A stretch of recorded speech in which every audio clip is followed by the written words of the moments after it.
Lieutenant, maybe. Maybe he remembers me from that visit. And probably knowing that I was well off, he picked me for his next victim. That's a possibility, sir. You don't think so, huh, Lieutenant? You believe that somehow I'm responsible for my wife's death. Oh, don't deny it, Lieutenant. You're like a little shaggy-haired terrier. She's got a grip on my trousers. You won't let go. I can't turn around without you staring up at me with that blank, innocent expression on your face. I won't deny, sir, that I have problems with this case.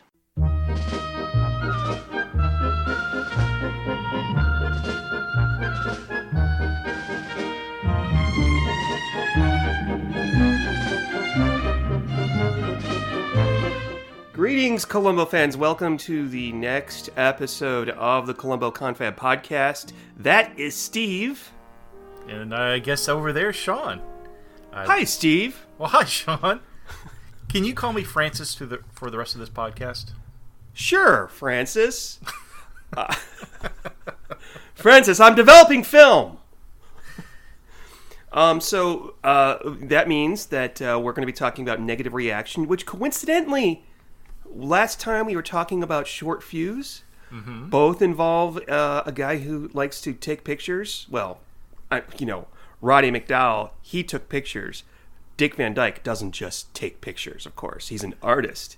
But they both open in a dark room where the murderer is carrying out his cunning plan. Yeah, they're not developing photos. They're exactly doing something they shouldn't be doing. So in this case, Well, wait, I just want to add one thing. I want to give credit where credit is due.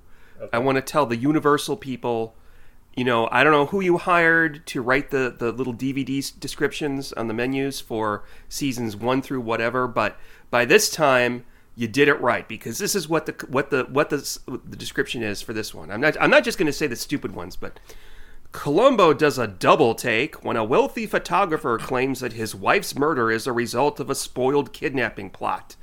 When the murder of an ex-convict is also linked to the case, Columbo must focus on the details in order to trap the culprit. I like the wordplay there. That's great. Yeah. You're right. Focus on the details. Dick Van Dyke, Diagnosis Murder, guest stars. When you think Dick Van Dyke, do you really think Diagnosis Murder? Couldn't they put Mary Poppins? Mary Poppins? Well, I was thinking of the show that actually has his name in it. The Dick. Oh yeah, that's right. Yep.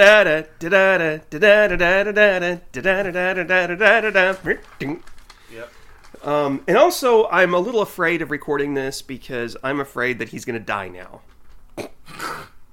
Well, he's getting up there. How old is he? He's like 92, Jeez. Maybe 91. Yeah, he was 91 when I heard him on the Gilbert Gottfried podcast. I missed that one. He's up there. He's still performing, but he's on the Columbo death clock, I think. That's he's sad. one of the few 1970s murderers who's still alive. I have a Dick Van Dyke story at the end of this podcast, if people stick around. My experience with him. So really, I think I've heard this story. I think I have, but I kind of want to get it out there. It's okay. All right. It's interesting. Well, not really. It's stupid. Before we. Oh, it's interesting. No, it's stupid. Oh, it's really good. No, it's bad. It's good. It's bad. It's good, but it's good. But it's bad. Before we get into shows my lack of caring and my what an asshole I can be sometimes. Before we get into the meat and potatoes of this episode, I just want to point out. I think that this is very curious casting on the part of the showrunners, and because Dick Van Dyke, his entire career almost always played a funny guy. All right, so this would be like if they were doing the show today, and they had Jimmy Fallon on as a murderer, or Will Ferrell, or something like that. That'd be interesting. It would be just weird. Or you know what would be a great example? Steve Carell. Although maybe Steve Carell and Will Ferrell are a little bit too Hollywood to do TV. But the only dramatic. Well, like the same year that he did this, he was in a TV movie called The Morning After, where he played an alcoholic. And I think that maybe that year he was trying to sort of build up his resume instead of doing, zany kids films like Chitty Chitty Bang Bang and Mary Poppins.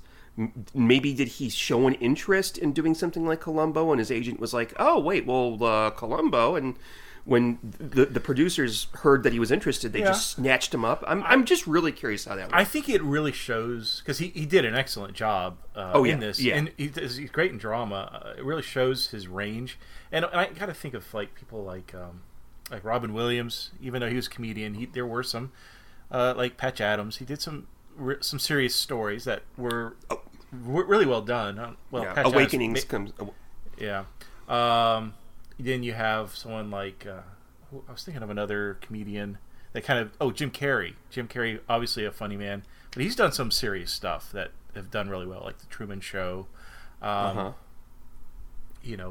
it's I don't know. I think that's just a sign of a good actor who can transcend their original medium, of comedy or whatever. Yeah. But Dick Van Dyke, I think without a shadow of doubt, is just a great performer, great artist. Oh yeah, he's up there. And I don't think there's anybody like him now. I think I wish there was. I just don't think there's another actor that could fill those shoes. Yeah, or has. I'm sure if we think hard enough, maybe we can think of somebody, but it's just not coming to me right now. Maybe somebody that was on Saturday Night Live at one point. Maybe Bill Murray. Maybe. No? Isn't Bill Murray semi-retired? I don't know. I don't know. He's still doing stuff here and there. He's kind of weird, but like good weird, not like bad weird like Randy Quaid. Anyway, I'm sorry. But Bill Murray as a Columbo murderer, that'd be a curious thing. That would be great. Okay, so let's talk about negative reaction. Yeah, start us off, sir. Yeah, so we as you mentioned earlier, we start off in a dark room. Paul Galesko, who is played by why am I drawing a blank? Dick Van Dyke. Oh my God, we were just talking about the guy. He's played by Dick Van Dyke. Oh, that was good. This is where we're going. This is already going downhill. This is going to be the best episode ever. Ever. Absolutely. So anyways, Paul Galesko is cutting out a ransom note from newspaper letters. Not letters in the news, just alphabetical letters, right? Mm-hmm. I've always wanted to try to do that. Get some glue and see if I could construct a sentence with what was in the paper that day. I don't know. I have done it. Yeah? Did you kidnap somebody? No, I did it for fun. I think, was it for like a murder mystery? I think I did it for a murder mystery party one time. No, it wasn't for that. I think I was playing a prank on somebody, and I just took Scotch tape and by the way, the paste. Okay, it's not glue. Well, to me, it's not glue. Glue is like Elmer's glue. He uses paste like he used in school as a kid. Did you notice that? Yes. And like, it has a little brush. Yeah. Do they still have that, or do they make the kids use rubber cement or something?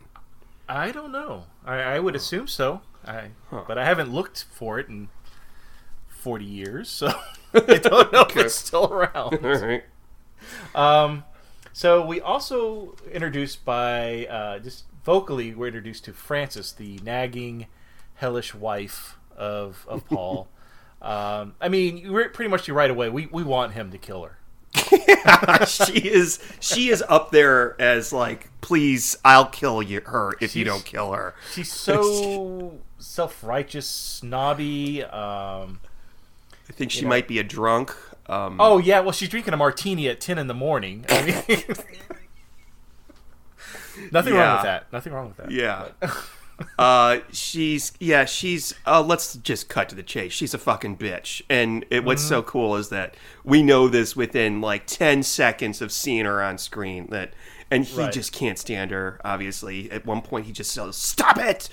Now. And it's interesting because you find out later in the episode that Paul is not a drinker, because at one point he's talking to Columbo and offers Columbo a drink. And then during that, he's saying, "Oh, I don't drink myself." But I thought that was interesting. Obviously, she's an alcoholic. Makes his life a living hell. I guess he must have married her for money. I mean, that's the only thing I can Okay, think of. no, I do want to ask you this. Okay, because, so she's a terrible person. He wants her out of his life. Why doesn't he just divorce her? It's got to be for money. It's got to be. But he's a very wealthy man himself. He sold, like, it looks like a dozen books. Oh, no, yeah. Maybe he owes her big time somehow. Some kind of, I don't know. Maybe he's on the same team with Robert Culp in that Mrs. Columbo thing that we did where he's like, I'd rather not divorce her. I mean, he's not so famous that it's going to cause a scandal. And it's not only that he kills her, but he kills someone else. Oh, we'll get to that. Okay. Right. So part of the plan is he's going to drive her to this ranch house that he's telling her that I really want to buy. I really want this. So white privilege. Oh my God.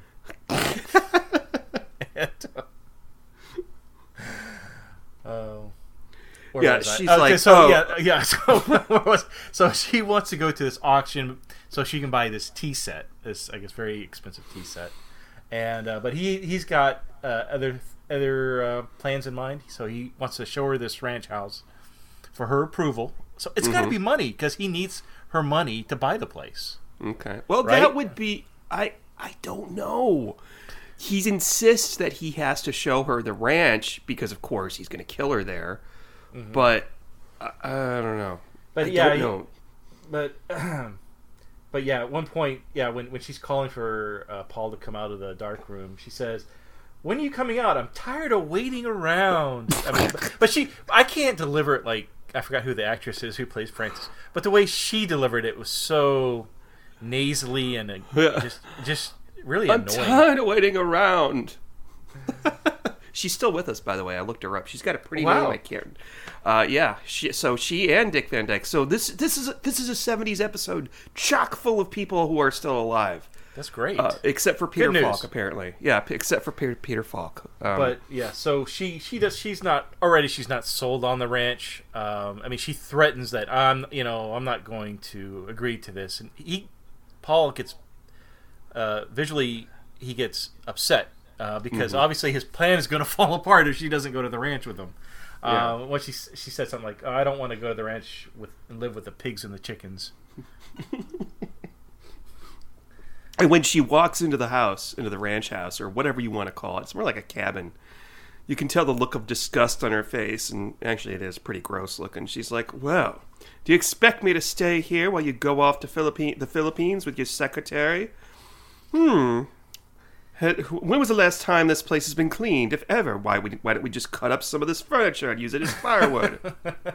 She's being a real shithead. But that's cut short very shortly. But during this whole conversation, while she's too distracted by her own put downs that she doesn't notice Paul setting up a clock, pulling out some rope, and then she finally notices, like, what are you going to do with that? It's funny because the whole time he ties her down to that chair, she's protesting the whole time, like, you silly fool, you're so simple, and she just, I don't remember what exactly she says, but she doesn't say what are you doing or how dare you, nothing like that. She's just insulting him the whole time.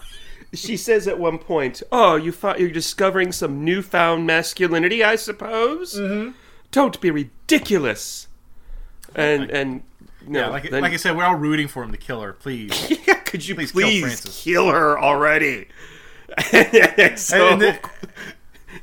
Go ahead. I like after she's tied up, and now she's getting concerned because he's taking photos, right? And he's telling her about his dream. He says he has this wonderful dream that she's been killed in some horrible accident, but then he wakes up and he finds out it was not true. It's just a dream the whole time, and he starts crying. I mean, what a miserable marriage. Oh my God. And then he takes the gun out and she's like, you'll never get away with it. Oh, I think I will. He says, you'll never get away with it. And he said, maybe not, but it will be worth it. Even he knows that the odds that he's going to get caught are pretty high. So he kills her, shoots her, and then he set the clock to 2 o'clock. It's like the ugliest clock ever. And he takes her picture. That's right. He takes her picture several times until he gets a picture he likes. Right, because he's a perfectionist. Yeah, the other photos were not framed properly. The lighting wasn't good. I really don't know what he's looking at. He kills her, then he resets the clock back to the right time. It's like one I can't remember. But he sets the clock back in time. We're back in time. And then he leaves because he's got to go meet victim number 2. This poor guy. So he calls the secretary from the gas station, and we kind of see, probably reason number 2. I think money's one reason why he killed her, but reason number 2 is he wants to hook up with his assistant. And so he tells her, hey, I think we're going to go ahead and do that Puerto Rico trip after all. She's like, well, what did Francis say? He goes, oh, she's fine with it. Now, automatically, that would shock me if I was the assistant. Or she just too stupid to see that he's flirting with her? You know what? I am wondering, did they already have a relationship, or was it just wishful thinking on his part? I interpret it as wishful thinking. Like he me was, too. Yeah. But who knows? But yeah, so we get to meet Al. Poor Al. I really feel sorry for the guy. Well, okay, so this is Alan Dreschler. I'm sorry, he's dead. Sorry, the actor who played him, he's dead. It's funny how I don't remember their names, but I can remember if they're dead or not. But he's just come out of prison, where he served a few years in San Quentin for extortion. And how this guy can extort anyone, I'm not sure. He doesn't really seem like a real criminal. He just seems like a really dumb, nice guy. And the actor who played him, which is horrible that we don't know this, you'd think we would prepare for something like this. Yeah, I know. If we lived in L.A., we would know. I'm looking it up now. But I just want to say that his name is Don Gordon. Okay. Don did, I think, a fantastic job. He made his character, he made his lines imperfect. Did you notice that? Like, he would stutter. He seemed really unsure about what he was doing, and it was just in his delivery of those lines. I thought did a really good job. I mean, I really felt. I think that's one of the reasons I felt sorry for him. I could see being in that situation, being nervous and not being clear and stuttering to the person you're trying to impress. I could see that. I thought it was really good. Really well done. But I mean, like, he meets, okay, Mr. Galesko, I got the camera and I rented a car, like you said, and okay, well, I don't need you anymore. I'll meet you at the abandoned junkyard tomorrow morning. Yeah, not weird at all. Well, I want to know. I have a question in my notes: is why would now I know the real reason he's wanting to use that junkyard, because it's his killing ground. He's going to kill poor Al. But what did he tell Al? Like, yeah, I'm thinking about buying a junkyard. You know what? I think so. That's a good question, because when he says that, Al says, "Oh, yeah, the junkyard. That's a really expensive piece of property. Let's not worry about it. We'll meet there in the morning. It's the next morning, right? That they meet, right? And, it's in the afternoon, right? They meet at 5 in the afternoon. Oh, you're right. That's right. Yes, but come to think of it. But yeah, so he meets Al, and in my notes I called him the patsy. Poor guy. Yeah. So No. He doesn't meet him in the afternoon. He tells him to call him at home at 10 o'clock. Right, and let's talk about that call. So we see Paul come home. I guess this is in the morning.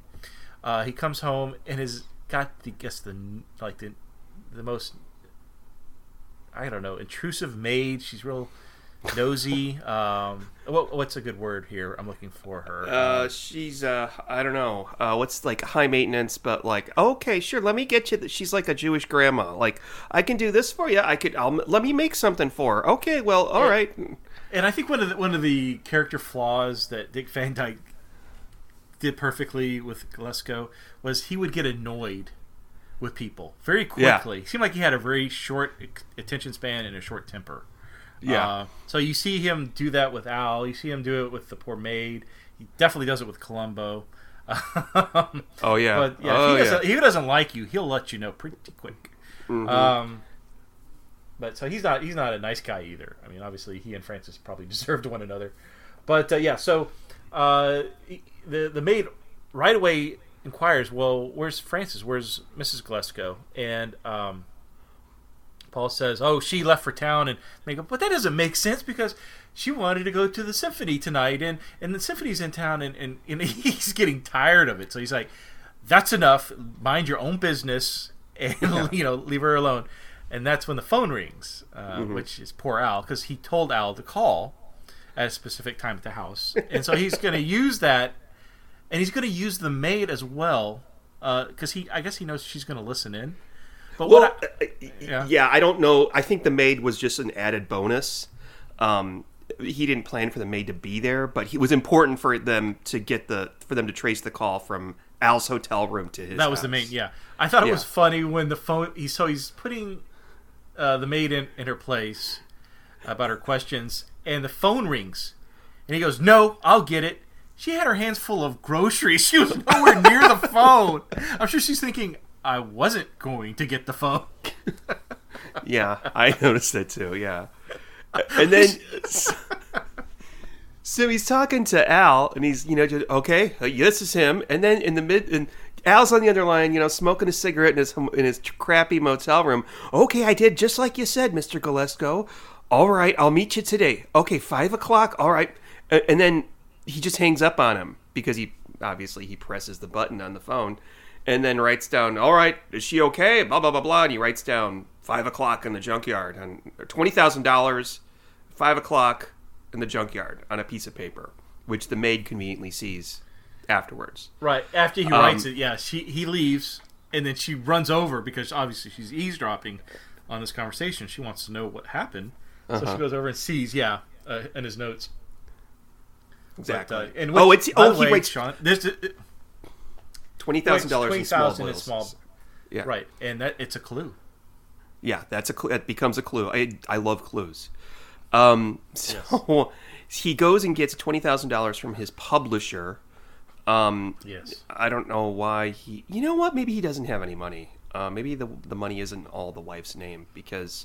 Maybe the trip to Puerto Rico was going to because he's maybe booking at the most expensive hotel, maybe going to eat at the finest restaurants. Maybe this trip is going to be really costly, and he can't afford it, so he's got to kill his wife to generate the funds to. That's a stupid reason. Yeah. Plus, she's got. Yeah, I think that's anyway. So he gets $20,000 in cash. He goes to poor Al's crappy motel room, right? And leaves the newspaper there that he's cut out of the words from the newspaper to make the ransom note, and leaves the paste. It tries to.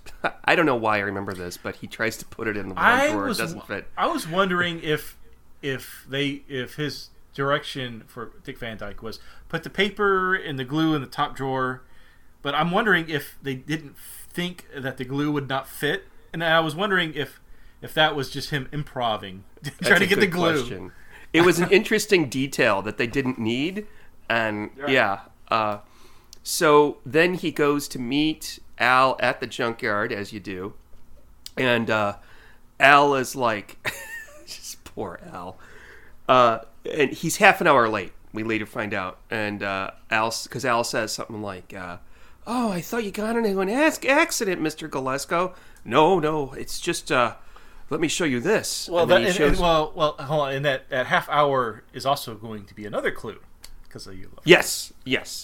He's like, well, let me show. I need to look. I got this, and it's the ransom note with a picture of the wife right before he shot her. And he gives it to Al, forcefully makes him take it from his hands with, Al's got his fingerprints on it now. Yeah. And he goes, somebody's got your wife. Poor Al. Now, what I don't understand, at one point Columbo says something like, Al made a lot of mistakes. He's either stupid or what did he say? He was either something or stupid, but he said, I can't believe he was that stupid. No, I think Al was actually that stupid. Yeah, I don't think... Because by now, at what point do you stop and say, why does he want to meet me in an abandoned junkyard? Well, I mean, there's a reason, but it just seems like he's asking him to do so many things. Right. Well, it's not. So, we do find out it's not abandoned, actually. Oh, that's right. Right, that's right. Because a moment later... Oh, so he shoots Al. This is what he says before he shoots. Yes, seems someone has taken my wife, and I'm sorry, Al. It's going to have to be you. Pulls out the gun. Shoots him. Al's no longer with us. Yeah, so then he takes out the gun that he used earlier on Francis, puts that in Al's hand, and then pulls the trigger, forces the trigger with Al's finger to shoot himself in the leg. Mm-hmm. Puts the gun up against his pants leg. No, which will be another clue, because it doesn't make any sense how this interaction happened. Yeah. But anyway, so Galesko thinks, okay, great. Well, not great, because he's not in a lot of pain, I'm sure, but he's now being able to pull it off. But there's and I'm gonna use the word that Galesko uses, because I would call him maybe something a little more PC, but he refers to this guy as a wino. This guy. Okay, we're gonna talk about him more a little bit later. But first of all, he's played. Do you recognize the actor? Yeah, I know his first name, Vito. And he's been in The Godfather. He's been in Columbo a lot. Yeah, he was in The Murder: A Self-Portrait. He was in Identity Crisis, the guy with the grapes. Yes. He was in. He's been in a couple that we haven't done yet. He's been in a lot. I'm sure if we look him up on IMDb, he's probably got a very extensive film career. He's been in a lot of things. He was in Any Old Port in a Storm as the sommelier at the end when they go to the. Yes. Yeah. You're right. This liquid filth. Yes. I do have a lot. I forgot about that. Yeah. Great. But a couple of things that I wrote down about him as soon as number one, why is he dressed up in a hat and a suit and a jacket?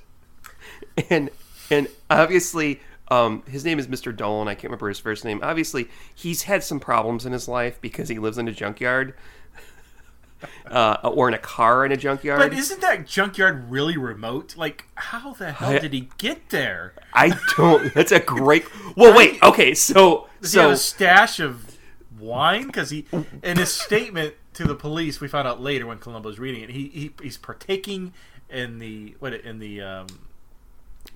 juice of the grape or something silly like that. He must smell awful, but I think he's been out there a while. Maybe he says there's a gas station down the road. That's where I don't know where, I don't know, but I can tell you, they do take him back to the station for questioning, so he must go from there to the homeless shelter. Right. So, you're right, I was wondering how to get out. But by the way, another great acting scene with Vito, whatever his last name is, but, because he's trying to inject some humor. There are a few scenes with humor in here. But he is one of them. He's obviously the way he speaks. It's very Shakespearean in a way. Yeah, he's like. So I'm assuming he was an actor at some point and just did not make it in Hollywood. Yeah, that's probably a lot of those. But in LA. I just feel like Vito, when they gave him this character, it was probably nothing much, but there's a backstory to this guy that I really want to know. And I'm sure the writers of this episode did not even intend that. I need you to be a homeless guy. You're just going to witness, and that's it. You're going to give Columbo some clues or help him a little. Yeah, we're going to call you Hobo Joe, and right. You're gonna... But he had this great.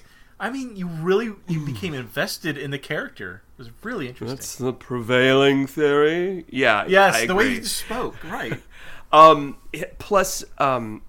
I want to be as drunk as this guy is. I drink kind of a lot, but I rarely drink to the point where I'm slurring my words and stumbling around the way this guy. I mean, he is doing like the total drunk homeless guy 101. I mean, he has everything.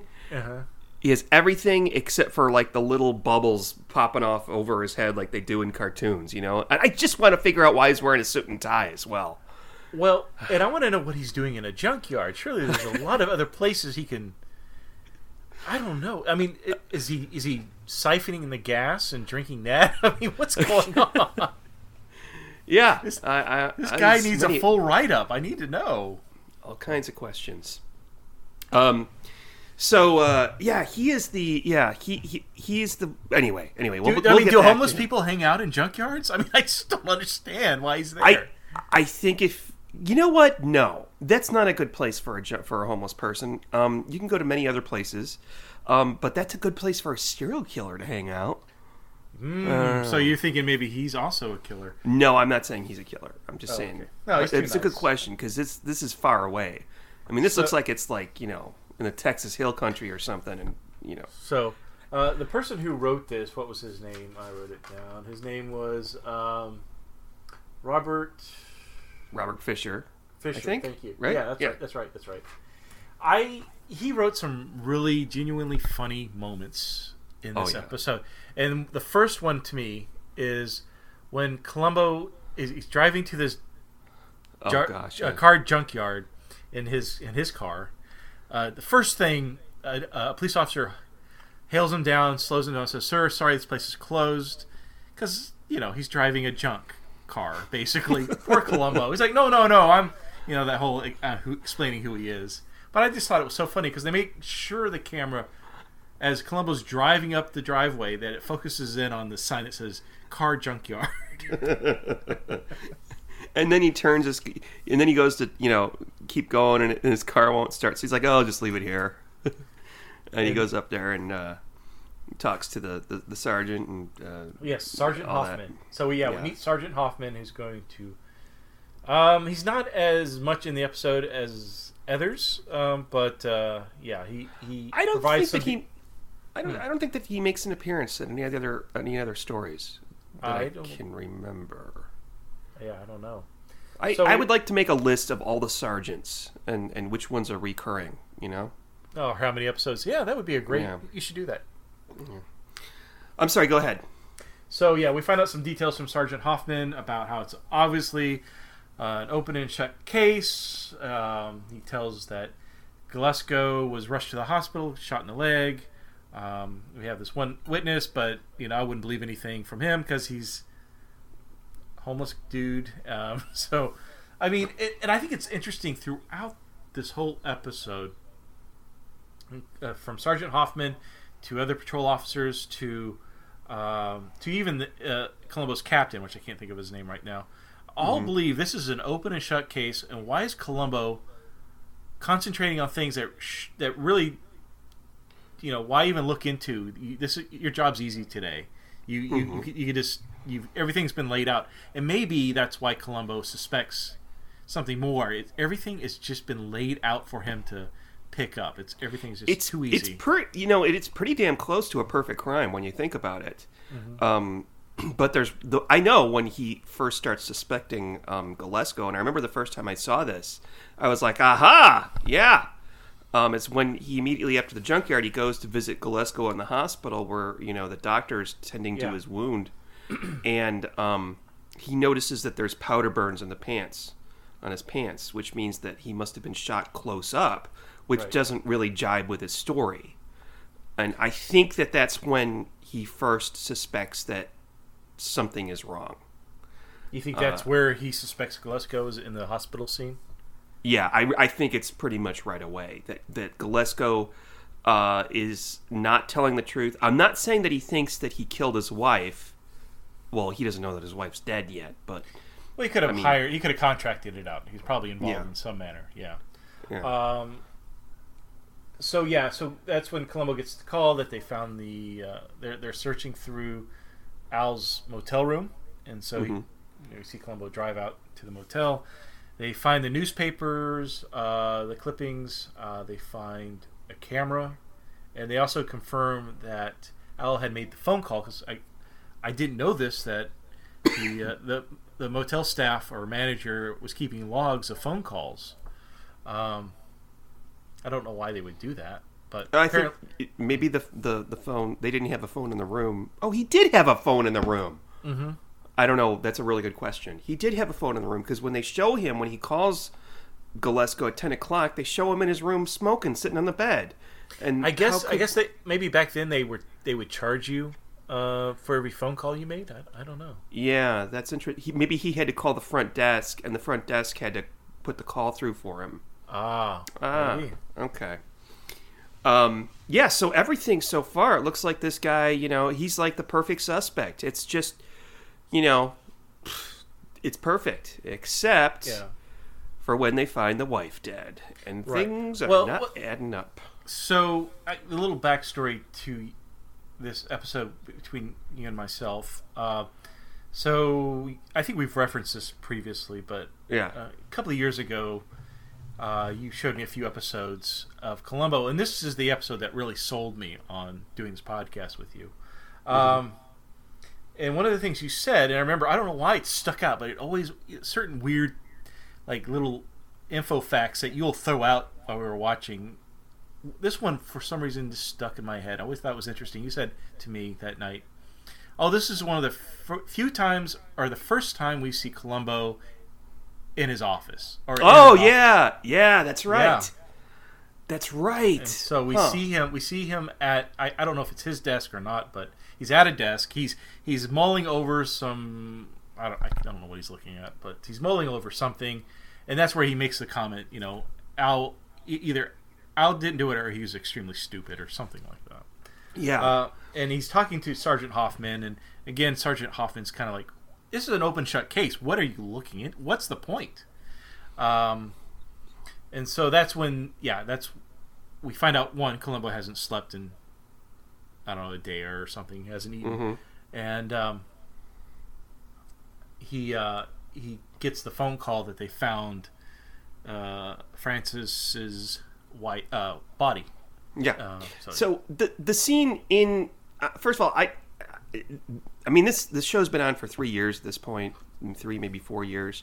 So it almost sort of breaks the mold by showing Columbo at his desk, and it almost seems inappropriate. I don't know why. It looked like a set from Barney Miller, the TV show, and I'm like, by now wouldn't Columbo have an office? But that's the thing. Maybe he doesn't want an office. When we watched A Friend Indeed a couple episodes back, he's using someone else's office. Right. It's like even though they show him in the police station, we don't get to see his desk. Or it's like, I don't want to see his desk. That's cheating. So I'm sorry. What comes? Oh yes, the crime scene, the murder scene of Francis Galesko. All right. So he rushes over. There's another cop car that's, I guess, telling him with Galesko inside, and Galesko puts up a performance. He's shocked, sad, upset that his wife's been shot. He IDs her, and it's interesting. He tells Columbo, I want to ride in the ambulance with her back. But the thing is, it wasn't an ambulance; it was a hearse. Oh, okay. They didn't. She ain't alive, buddy. Yeah, she's. Anyways, so funny. Yeah. But yeah, so they drive off. But yeah, so Columbo goes inside the ranch house and he finds some clues. Really good clues too. The best clue, my favorite clue, and he never mentions it again. But this is again just checking off another box. Like, okay, something's kind of hinky here. This guy Galesko is somehow and that's the clock. The clock is brand spanking new and clean as a whistle, while there's dust everywhere in this place. And there's no dust on the clock, but there's dust underneath the clock, as though the clock had been placed there recently.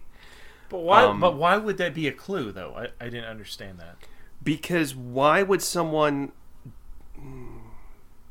Because obviously the clock was put in the photo, kind of like when you have a hostage, you have them hold today's newspaper kind of thing.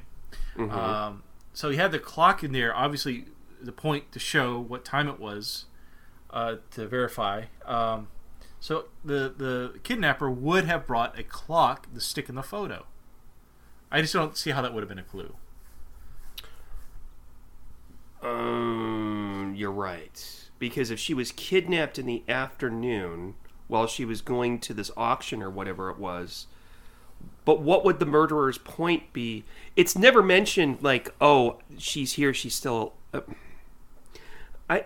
See, this is the thing. I thought of that too, like maybe they're showing she's still alive. It's 2:00, we have her. Yeah. But what's the point? Because Galesko's not going to get that photo until after the fact. When does he get the photo? I can't remember. It was done off screen. He just says, "Oh, it was put under Yeah, obviously by he my gets door or something. he took the photo, so but when was he supposed to have gotten it? That doesn't, let's assume that he's innocent. The clock doesn't tell him anything. All it tells him was that she was alive at 2:00 the day before, or today, or whatever.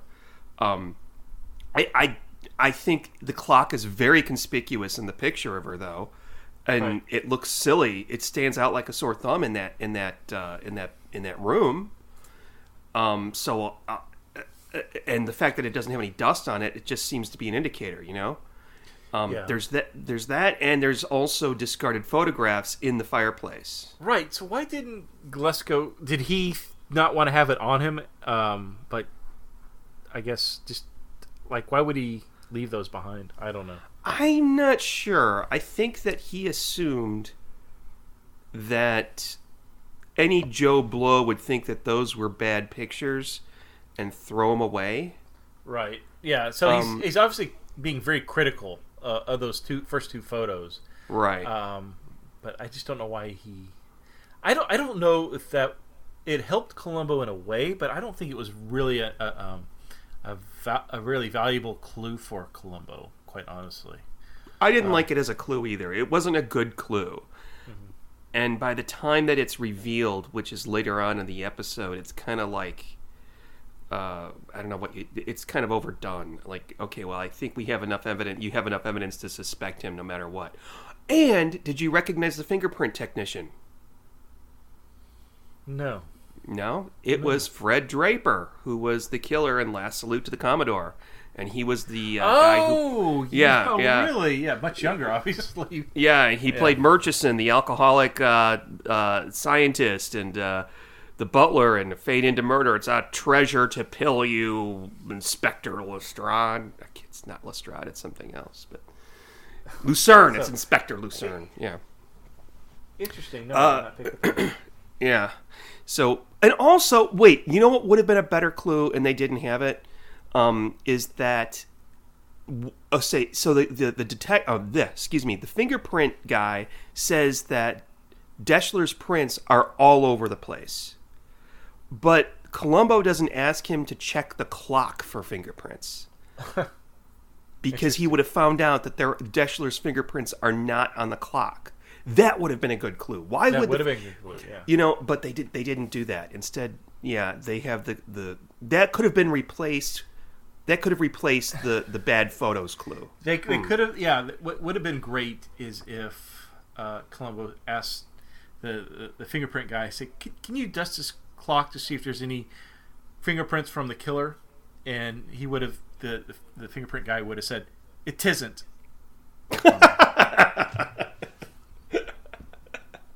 Missed opportunity. Very good, Steve. I see what you've done there. All right, what happens next? See what you've done to me. This is all your fault. So in my favorite scene in this episode, Columbo goes to... Yes. I'm so excited about talking about this particular scene. It's so perfect. It's probably... Oh, man. If I could just fucking rank... I would have to go back and look at... It has to be one of the top 3 exchanges between a Columbo and the murderer ever, okay?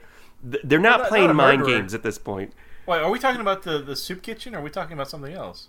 Oh, I was talking about him seeing... Oh, I think the soup kitchen is first. Sorry. Yeah. Sorry. Oh, that's what I was thinking of. I love the soup kitchen scene. So Columbo is looking for Doland, the wino. Doland the wino.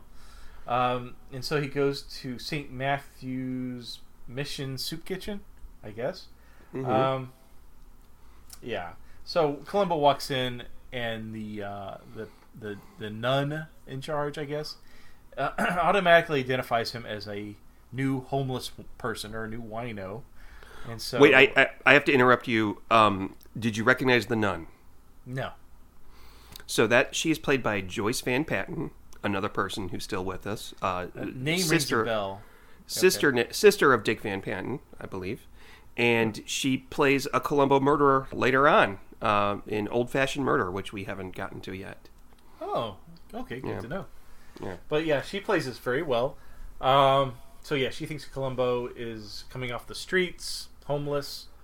And she has a couple of good lines in here. I wrote a few down, but my absolutely favorite quote from this episode is, "An empty stomach is the devil's playground." Did you know that? I did not know that. Why would that be? I don't know why. Why would being hungry make that the devil's playground? I Now, think maybe like infidelity or drug abuse. I mean, of all the things that could be considered the devil's hunger? Or like idle hands are the devil's playground, or a big huge boner is the devil's playground. Yeah, but very awkward if she said that to Columbo. Well, it's funny because she's being real nice to him, and then she says, "Okay, I'll be right back." She goes, and then bring a plate. And blah, blah, blah. No, she's concerned about his coat. His coat is just disgusting, and it's ratty and whatever. So she's gonna go find him a new coat. And he's like, "Oh, I've had this coat for 7 years. Oh, you poor man." I mean, did you Mrs. Columbo has even tried to get him to wear a new coat, and obviously that didn't work. But. Yeah, well, we haven't done that episode yet. It's very likely that the next episode that we do will be an episode that was somehow referenced in our discussion today. So, anyway. Oh, interesting. Down. So he's there to interview Mr. Dolan, who presumably went there after being interviewed at the police department. And Mr. Dolan, there's a nice conversation where he's doing that weird talk that you're talking about. Like, yeah, very Shakespearean. Is this soup? What's the prevailing theory? Yes, and I don't. Besides a nice little comedic break from the episode, I don't know the importance of this scene. It's to establish that. So they took Dolan from the crime scene, and then they had him make a statement. And the statement I think that he made was that he heard 2 shots, and there was a period of time between the first shot and the second shot. Because the way Galesko tells it was they both kind of shot, and then, But no, there was a moment or two. Dolan thinks that there was a moment or two, but it turns out he can't remember. Well, that's the whole point. So we know he gave a statement. Columbo felt it was odd if there was this quick shootout, quick exchange of fire, there wouldn't be a few moments, right? Which is accurate. But if Dolan doesn't remember, he's like, honestly, Lieutenant, I don't remember giving the statement. Yeah. But what's the point if you can't verify that fact? I don't know. I mean, it was a funny scene. I enjoyed it, absolutely, but I just don't know how it developed the plot. Okay, so you mean if it's a written statement and he's recalling what happened a couple hours ago, even though he's drunk, it should be valid? Is what you're saying? Even though he can't remember that he made the statement later on? I just don't know what the point... they could have left that part out. Like, yeah, that's what I remember saying, or I don't know. Yeah. Or he could... Because later on, he brings this up to Galesko, and Galesko says, "Oh, that man was drunk. How could he remember anything?" And it's a good point. Galesko just basically, it's like if he was if Dolan was on the stand and told this, it's like the defense attorney would just tear him to shreds. Like, "Sir, how can you recall anything that was happening? You yourself said that you were, drunk, so I think you're a terrible witness." So that's why Columbo has to go from there. But it really is, it's a good setup to have this great scene, Yeah, absolutely. And so, yeah. Oh, go ahead, I'm sorry. Oh, no, so next scene we see Columbo go to Galesko's home. Oh, this is the scene I'm thinking it's one of my top 3 between Columbo and the murderer. Like, there are no mind games because at this point Galesko has no idea that Columbo suspects him. Right. But there is some hilarity. Yeah, well, he definitely forms an opinion about Columbo in this scene, which is funny. He goes in there, and Galesko looking for an ashtray, which he can't. Yeah, because he doesn't want to get yelled at by the maid like he always does. He can't find an ashtray, so he taps his cigar ashes in his pocket, And not only does this, but Galesko is actually behind him, watching him the whole time. Like, look at this idiot. What an idiot he's probably thinking. And then when he says, Lieutenant Columbo, if that was me, I'd be like, whoa, scare the hell out of me. But no, Lieutenant Columbo is not scared. He just turns around, oh, Mr. Galesko.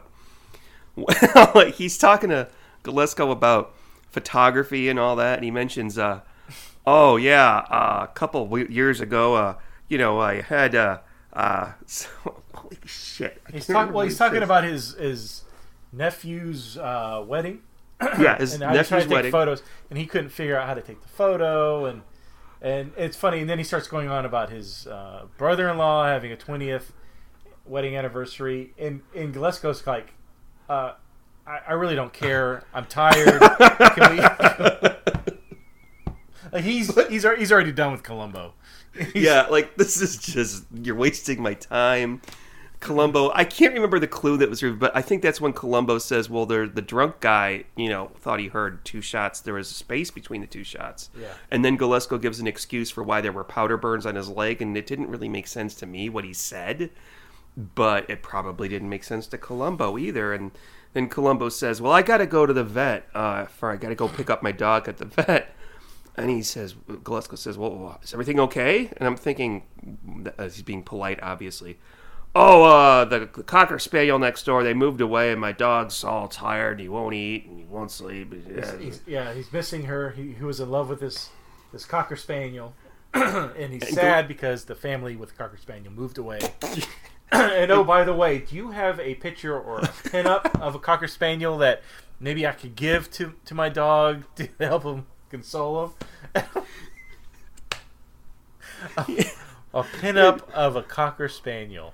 And then and Galesko's totally straight. When I can't imagine, like, the first time they redid this, Dick Van Dyke would have been laughing his head off.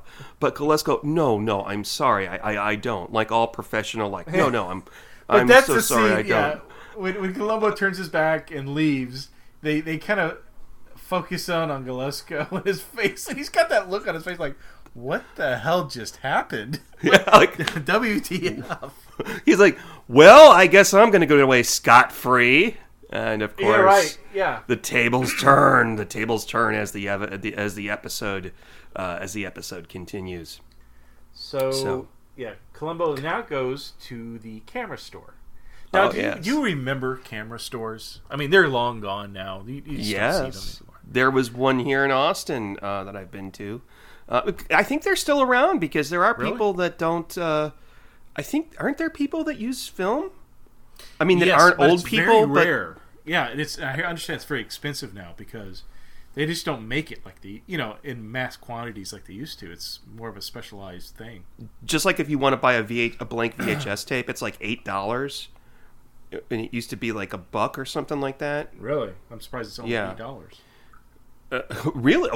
Oh, really? You thought it would be more? Well, they're not making them anymore, right? I think there are some companies that still make them somewhere. Really? I mean, I don't know. Yeah, there's people that collectors or whatever that still. I've seen documentaries on Amazon Prime about guys probably more our age that have huge collections of VHS tapes, and they tape a lot of stuff off of TV still. Even though the quality is probably really shitty, but yeah. That was a technology. VHS was a technology I abandoned almost immediately when DVDs came out. Oh yeah, me too. Oh yeah. I just the quality with DVDs and subsequent Blu-rays, it's head and shoulders. I mean, the problem with VHS, every time you played it, the quality got a little less worse. Yeah. So if you played a little more worse, you mean? Yeah, a little more worse. So yeah, it would degrade every playthrough, and if you paused it, I mean that would cause some issues with the tape bending. Plus, it was just I don't know. I was so happy when home video moved to DVD. Oh yeah, I agree. But the thing is, and people are, I hope you're enjoying this conversation, folks. I was the same way, but I still needed the VHS because Columbo, for instance, I wanted to tape Columbo off of Channel 66 in Chicago, and they came out shitty. And Doctor Who, there were people that would exchange tapes of Doctor Who because in some places you couldn't get it. And then you have a lot of movies that weren't even available on DVD at all, and some movies that exist that still haven't been released on DVD. That's crazy. And I'm not talking about like some old stupid horror movie, but like Bernardo Bertolucci's The Spider Stratagem for some reason has not been released on DVD, at least not in the Never US. heard of it. Never heard of that. That's okay. It's snobby film shit, but yeah, but it is worth money because I've noticed I think the last few VHS tapes I bought were Doctor Who episodes. Yeah, me too. And I've just randomly looked them up on Amazon. Mm-hmm. They are ungodly expensive. I almost wish I would have kept them and sold them now. I would have made a nice profit. But yeah. But anyway, film shops. Are film there? shops. You don't see them anymore. Now, there used to be a ton. I think it was called Wolf's Camera, something like that. Yes, just don't see them Wolf, anymore. and there was another one called Helix, I think, a chain called Helix, and because my mom was a little photographer, she used to go out and take artsy pictures. She was an amateur Paula Galesko, and she was also always going to Wolf camera, or maybe she went to Helix. I don't remember, but yeah, I wonder. I think there must still be photographers who use film. I mean, well, they still make it. It's just not on the same quantity that they used to. That's why I think it's more expensive. But if you're a professional, I just don't understand. I was going to say, if you're a professional photographer like Paul Galesko, would you use film, or is it? You know what? It must be digital because Hollywood is digital now. The only people that make movies on film are like Quentin Tarantino or something like that. So, So Columbo goes to this camera shop, and I guess he's trying to verify where this camera that was used to take the photo, because they found the camera in Al's motel room. You just want to verify that it was indeed Al that bought it, and it's all these signs are pointing to Al did it. Al did it. Everything's made the phone call. The camera shop guy IDs him. But Columbo does learn an interesting clue is that Al took a taxi. Wait, I'm going to go back just a second because there's another clue about the camera that we forgot to mention. That the hotel manager tells him is Al complained that somebody broke into his hotel room and stole the camera, and the hotel guy was like, it wasn't any of our people. I don't know what he was talking about. And also, the hotel manager also says, well, the maid was there also to clean up. Right. Which becomes important later on. But I'm sorry, the camera guy, the right. And so it's funny because we do learn. I think it proves to Columbo because earlier he's like, "Is Al just stupid? He made a lot of dumb mistakes. It doesn't make sense." I think in this scene we also learn that Al's really not that dumb. We find out that he wants to buy a used camera, and he wants to have he tells the guy that's selling him the camera, he says, "Hey, on the invoice, why don't you put it down? Even though the camera is only $20, put it down for $100." And he slipped him a 10 to do it because he was making a nice profit. He was making money off Galesko. He was taking advantage of. So he wasn't so stupid after all, and I think that kind of proved to Columbo that he wouldn't have maybe not been as would have made as many mistakes if he was indeed the killer or the kidnapper. Yeah, that's true. Al is kind of like Columbo, but a criminal. But one thing I don't understand. Go ahead. ahead. One thing I don't understand. No, you Please. go. Okay, so we also learn about, this scene reminds me of when Columbo, Commodore's Last Salute, where we learned about boating, how exciting that was. Well, we got to learn about basic camera technique in this episode. Yeah. And for instance, Columbo seems to be fascinated by this promotional thing that shows a negative copy of the actual picture. So then that intrigues him. Yeah. Maybe it's the same photo, but it's backwards, and how does that happen? I'm like, Jesus Christ, that's like so basic to me. I just don't understand. Yeah, I know. Well, so are fax machines. You have to understand. I don't know. Fax machines are complicated. I remember having trouble with those. But anyways, so the concept of the what did they call it? The negative. What did they call it? But the opposite.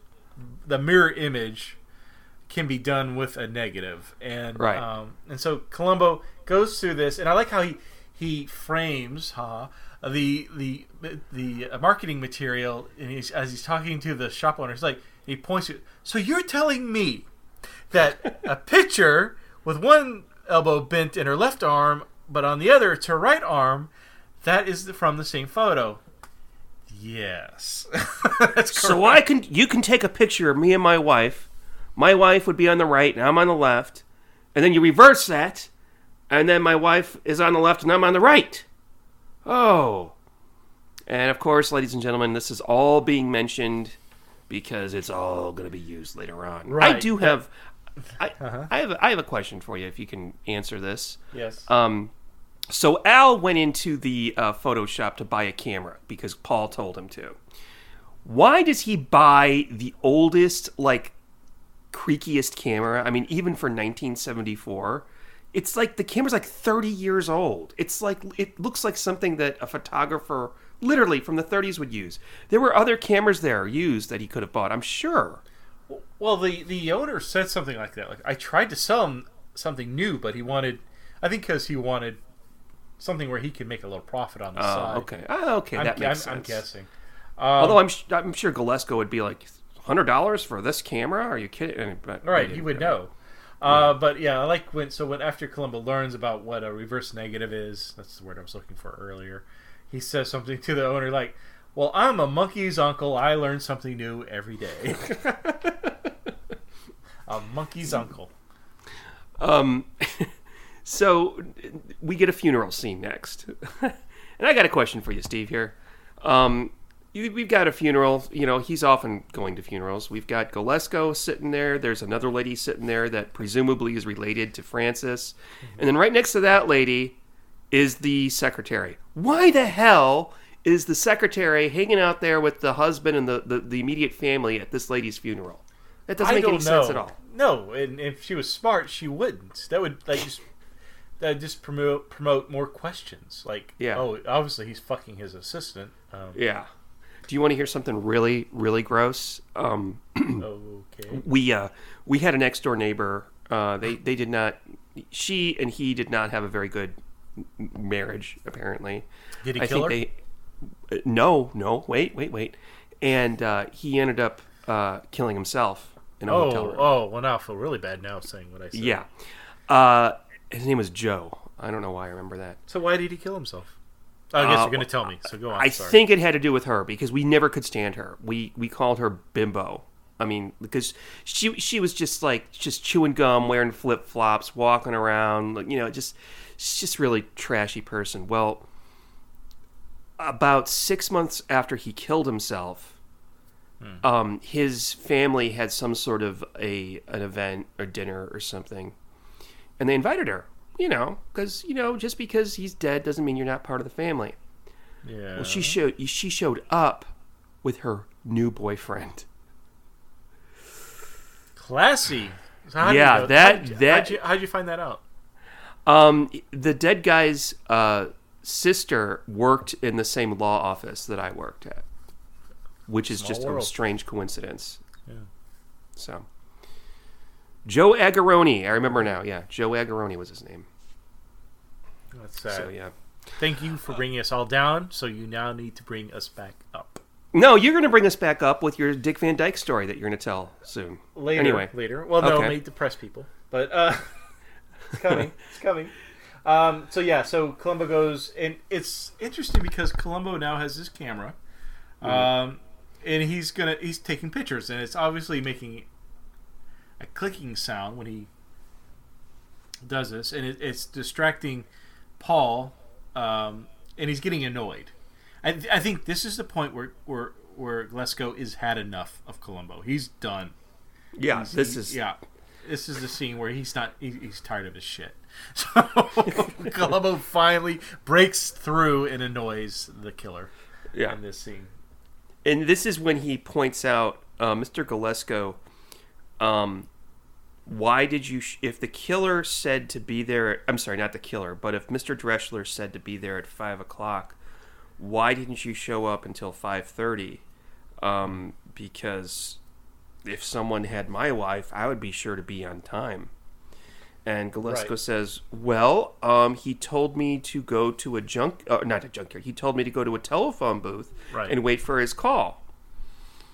Okay, well, that's fine, sir, but when you wrote down on that piece of paper $20,000 in small bills, why didn't you write the address of the junkyard or where the telephone booth was?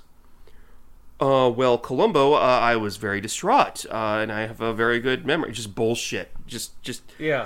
This is when, this is number one. Not only is he being annoyed by Columbo, but number two, he's starting to realize that Columbo is a smart guy and not the idiot who wants to pin up for his dog.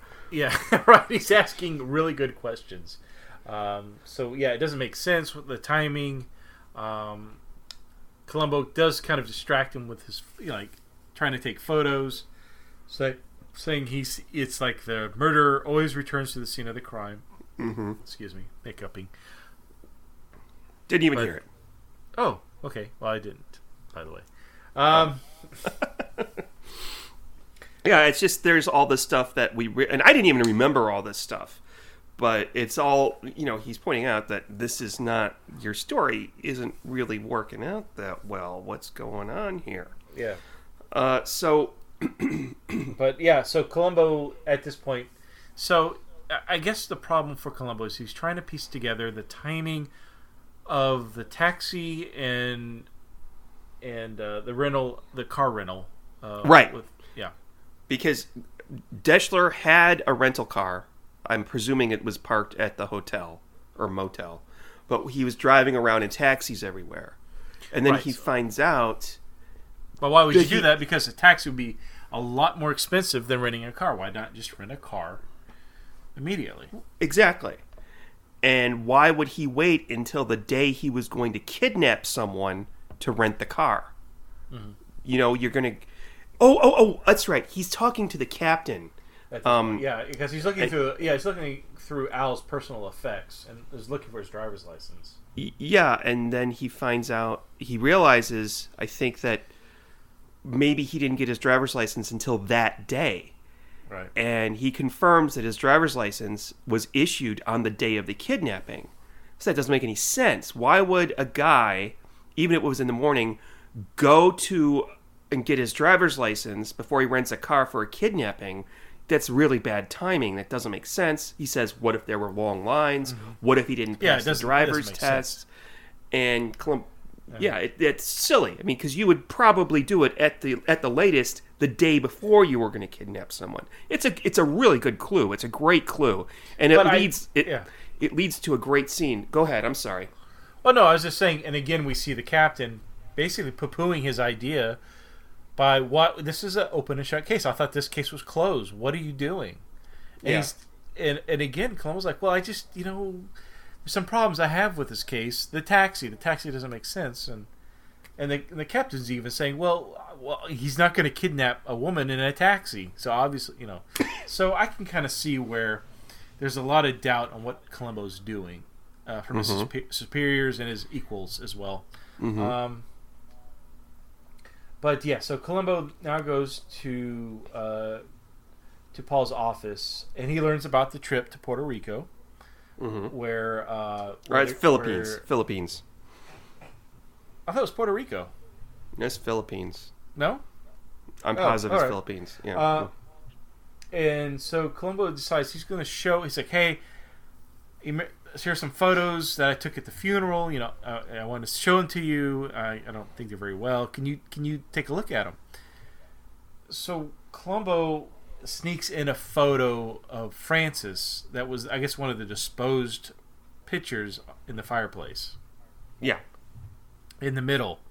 Puts that in the middle, and he shows Paul the pictures, and so Paul's going through them. He's critiquing him as he's going through each one. Oh, the lighting, it's blurry, the framing, and he gets to the one with Francis, and he goes, "What's this?" I mean, he should have known Columbo was setting him up at this point. Yeah. That shouldn't have been there. I'm sorry. Oh, and he goes, but it's so weird because we had these photos. They were crumpled up, and that's when I think Galesko kind of shows his hand. He's basically saying, "Oh well, it's not framed well. The lighting's not right. Whatever. I can't remember what he says, but he more or less He basically just admits that he's the one that disposed of the picture, which was not very smart. And Columbo says something to the effect, well, you and Al had a lot in common, and obviously Paul's offended. Like, what do you mean? How are we alike? He goes, well, obviously he had an eye for photography like you did. And Paul's like, no, it takes special talent to do what I do. No, he says you're born with it, Lieutenant. Or something like I can't remember. I can't. So basically saying he took the photo. He took those photos. Yeah. But there's this great line that Dick Van Dyke has in this scene. Columbo says, it's going to be my brother-in-law's anniversary next week. I was wondering if you could drop by and take some pictures.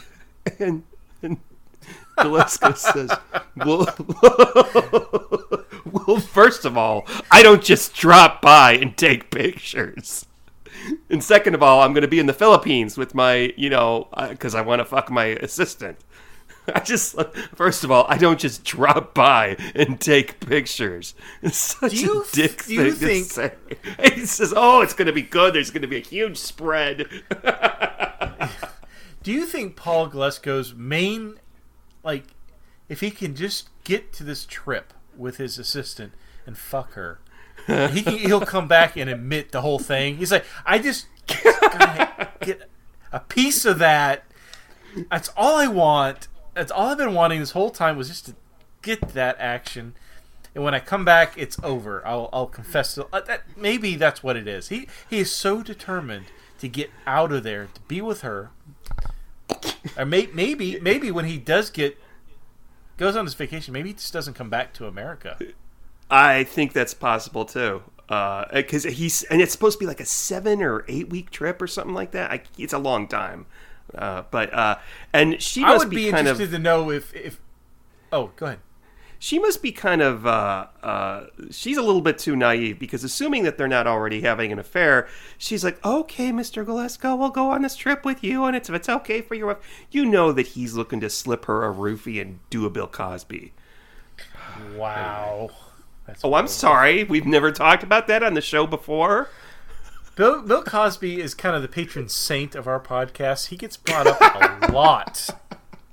Not patron saint because of that we would do that, but just he gets brought up quite often. I don't know why. Why does Bill Cosby get brought up? We've done 2 podcasts, and he gets brought up a lot.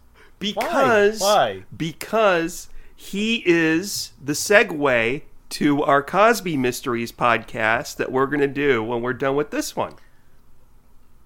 We're going to do a whole... Buy that. Is that on VHS?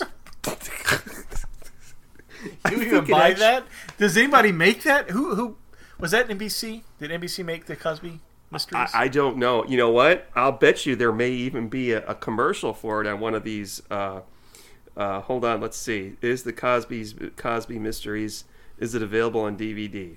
Let me pull up my Amazon app here. Cosby, Mr. Oh my God.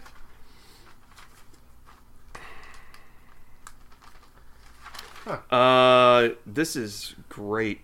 I could have sworn it was available on DVD at one time, because I remember looking it up. You may have to go on eBay. It's not coming up, but then sometimes Amazon is weird. Let's see, Cosby I don't know why this is important to us, but it's not. Okay, let's move on. Wait, I can't. Cosby Mysteries DVD. Okay, maybe on eBay.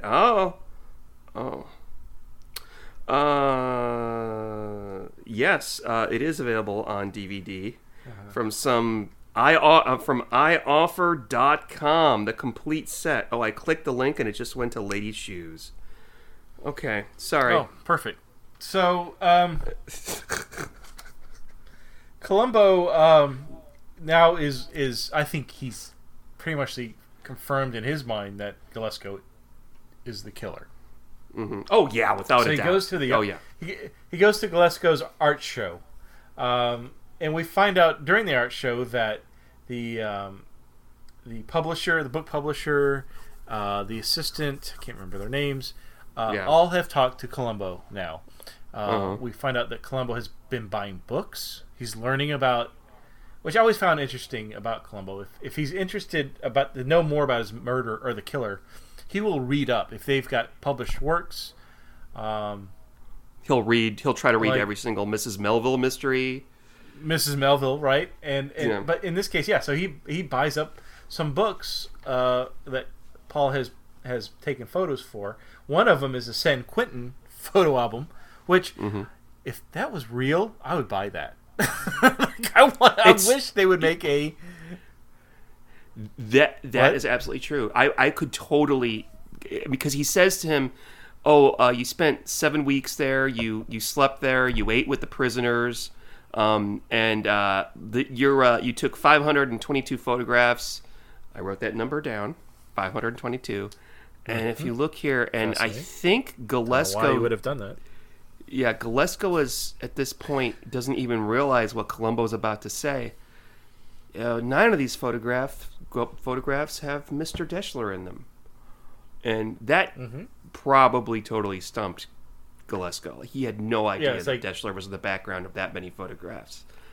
Yeah, I'm sure. Yeah, even if Galesko was innocent, I would not be surprised that I was there and he took photos. And I actually could believe Galesko's excuse that obviously he targeted me for his next hit or whatever, and that explains why. I would actually believe that. It sounds like a really good reasoning.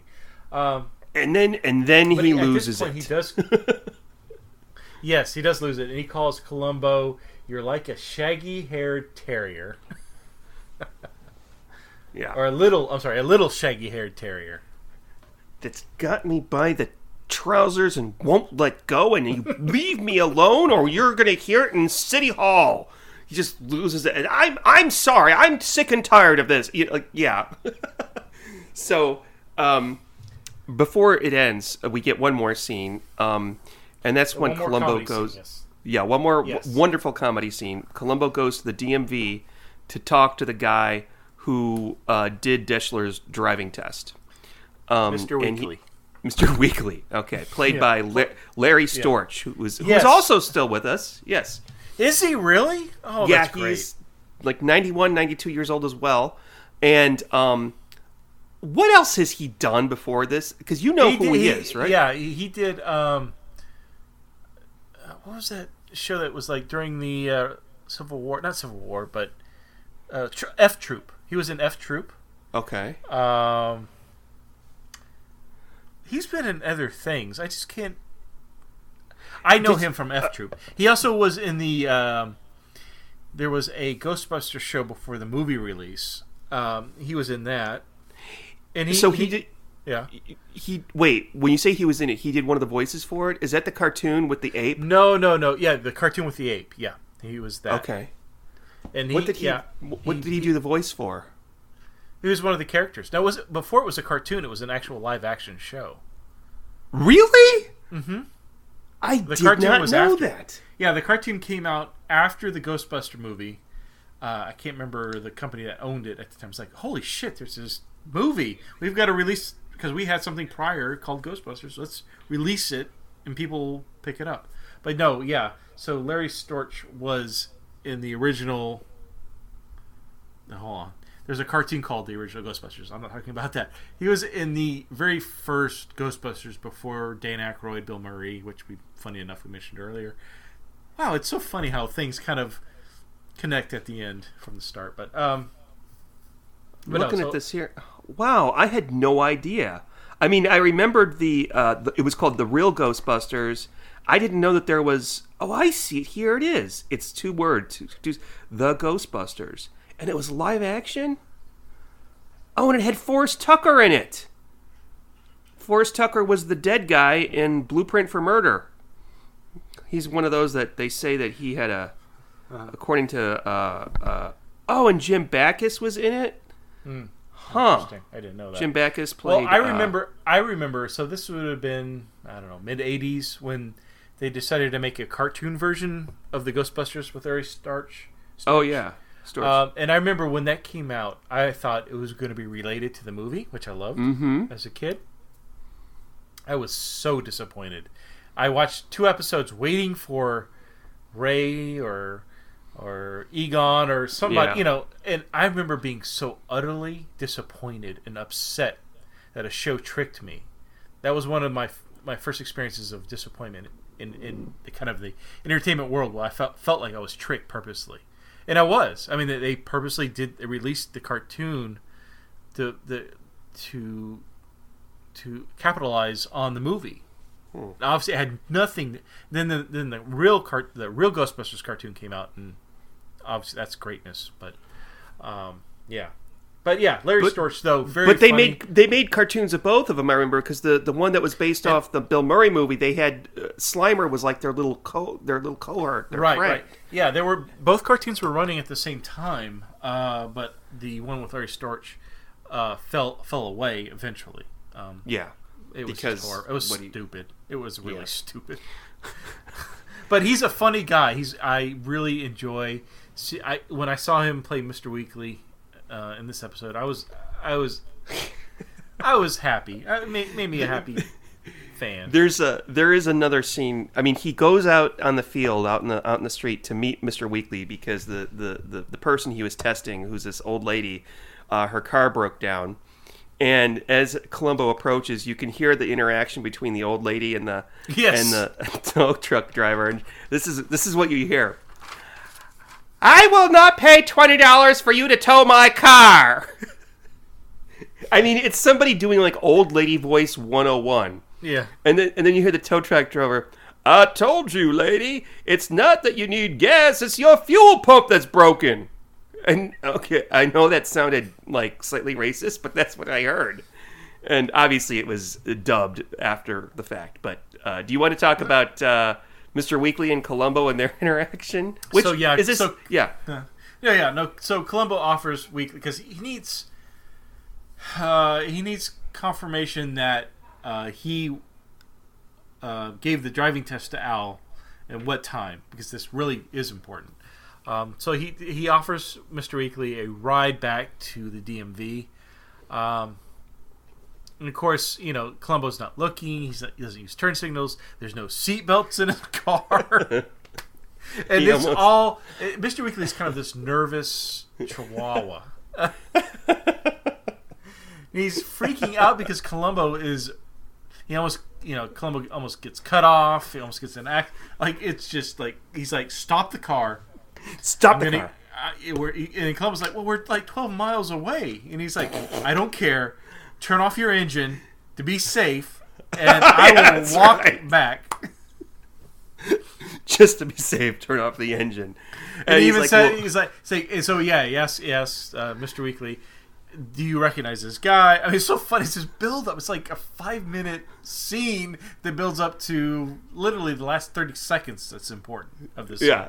And it's like, do you recognize this guy? Yes, I do remember him. I gave him a test on Wednesday at such and such time, which does not correlate with the story that Galesko is giving. That if he were to kidnap somebody, he would not have had the ability to kidnap somebody because he was doing his driving test at that same time. Right. He says to him, well, can you come down to the station and make a statement? He goes, yes, certainly, if you're not the one that drives me there. Yeah, right. Oh, it's really good. It's one of the all-time funniest moments in Columbo, I think. It's I can only imagine what it would be like being in Columbo's car with him. I would find it a treat but it would be scary. Yeah. I mean, we've seen him get into accidents before. But this scene is the antithesis of the tuba scene in Sex and the Married Detective, where he does the tuba. It's puffing, it's puffery, but it's good compared to that piece of shit scene. So Columbo now he can get an affidavit from Mr. Weekly that places the killer or the kidnapper, where he's going to be, so it doesn't make sense. The timeline does not make sense. That's what Columbo's been working this whole time. So the next thing we see, I should say at the art show, Columbo tells Paul Galesko that while he's being called a little shaggy terrier, Columbo says, "I won't bother you again. I'm sorry. This is the last time I'm going to bother you about it." Right. So, until I arrest you. And so the next scene after the scene with Mr. Weekly, you see Sergeant Hoffman go into Paul's office. He's smoking a cigarette, looking at porn, I'm assuming. And collects him, says, you need to come with me down to the station. If you don't, then Columbo's going to get a what is he going to get? A warrant for his arrest? Yes, that's right. And Galesko goes, "Oh, why? Do I have to look at more pictures of his, or does he want to talk about my pictures this time?" He's done with Columbo. He was done with Columbo like 3 scenes ago. So brings him down to the station, and they go down to the dungeon, as they call it. And Columbo's got all this newspaper cuttings all over his desk. And he says, okay, so, the camera was stolen from Deschler's room. Well, maybe the maid did it. Maybe the maid came in to clean up and took the camera. And he says, well, the manager said that the maid cleaned the room. Well, maybe the maid was lying. But she didn't take the newspaper. Well, that doesn't mean anything. Well, what I don't understand, sir, is that if you make the newspaper cuttings from this newspaper here, you have all these other little tiny bits of paper, little schnibbles of paper. So if the maid was there, why didn't she pick up the schnibbles of paper along with the newspaper? But if the maid wasn't there, where are all the little schnibbled pieces of paper? It doesn't make any sense. So you either have nothing there, or you either should have the newspaper with all the little schnibble bits of paper anyway. Right. Now, this is a kind of a good clue, but it assumes that the maid is going to take the newspaper and throw it away when she's in Deschler's hotel room, which I don't think a maid would do. At least not nowadays, but I don't know. So he says, well, I think that I got you. I think you killed your wife, sir, and you don't have an alibi because Mr. Deschler has an alibi, and we've determined that she was killed at 10 o'clock in the morning when you were at home with her. And I had the boys take this picture, and we blew it up so you can see it, and he pulls off the cloth off this picture. This big blown up photo of Frances. Yeah, and it's a picture of her, and you see the clock. It says 10 o'clock. He says, there, that's how I could have proved. That's how I can prove you did it. And Galesko goes, you're like a gem. You're a little flawed, not too shiny, not too bright, but you're a gem nonetheless. This is a transfer. This is a negative reflection. And Columbo goes, what? I don't know what you mean. Well, all you need to do is get the original print. Do you have the original? And Columbo says, oh, well, I dropped it in a vat of hydrochloric acid. We don't have the original anymore, sir. I don't know what to tell you. And Galesko goes, okay, well then, you know what you need? You need the negative. Let me get you the negative. And he walks over, he picks up the camera from the shelf, opens the camera and says, there, right there, there's the negative. And Columbo says to his colleagues, did you see what he did? Did you see what he did? Did you see what he did? Did you see what he did? Like, how many people is he going to ask? And Galesko hasn't gotten what he did wrong yet. He goes, basically, how did he know that was the camera that the killer used unless he's the killer?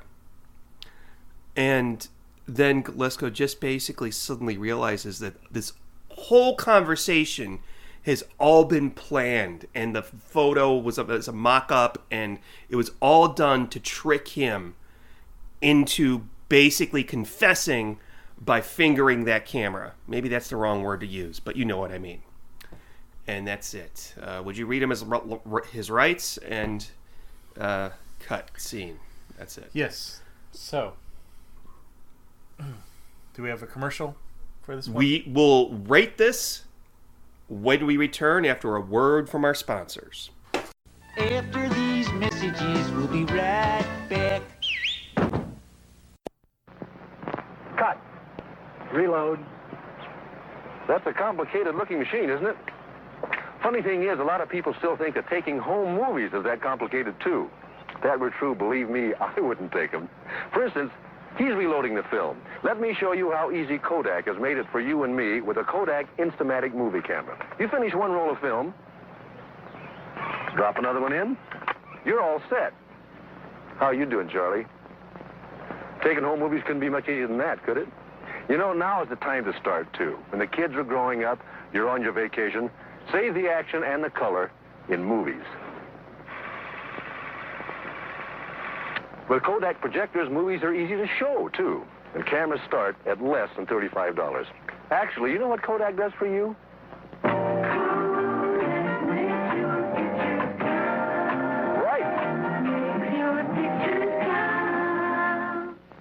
All right, Sean. So let's go and review this sucker.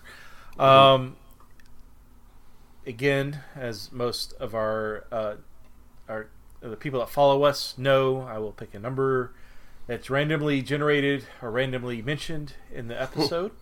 Can I guess what you're going to have? Oh, of course. Every time, I'd like you to guess what you think I'm going to pull. Okay, I have. Let's see. Let me get to the right page here. I think. Okay, one possibility, but unlikely, is 6,904. No. What's that from? That's the last four numbers of Galesko's phone number. Nice. Okay. Okay, 20,000. That would be too simple, right? 2,000. What's that from? 20,000, because that's how much cash he has to Oh, give to. 20,000. Yeah. No. 15. That's how long he and his Frances were married. That would have been amazing. I would have, if I would have picked up on that. Yes, definitely. I did not. I don't remember that at all. But okay, Yeah. no. But that's good. Yeah, they were married for 15 years, but it was the last 3 years that he really grew to hate her. 522. Well, gosh darn it, Sean, that's exactly what number I pulled. Yes, finally. Finally. There were a lot of numbers in this one. But yeah, I honed in, I focused in on 522. So who went first last time, you or me? I have no idea. What was the last one? It was Short Fuse. Short Fuse. I don't remember. Okay, I'll go first. Okay. So out of 522, I'm going to give this a... Let me tell you what I liked before I give you a number. Mm-hmm. I liked the writing. I thought the writing was really well done. It was very engaging. The comedy scenes. There were two specific comedy scenes that, I don't know, kind of broke up, but in a good way, this episode.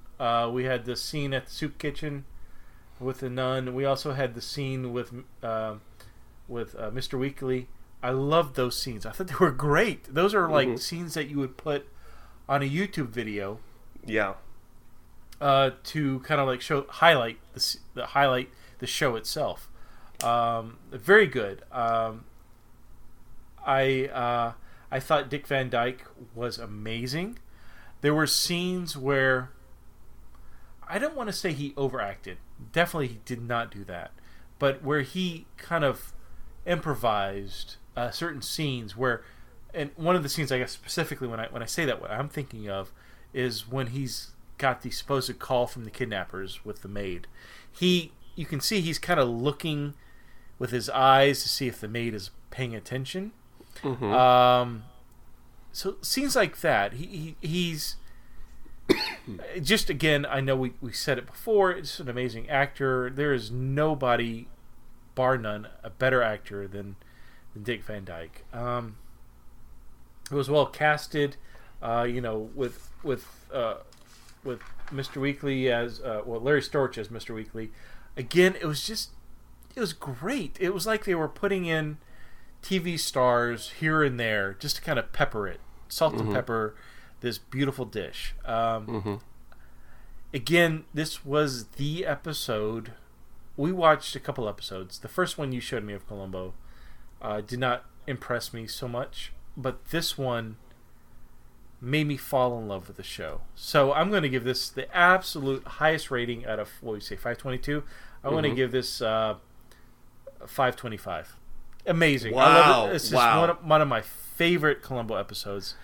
I can watch this over and over.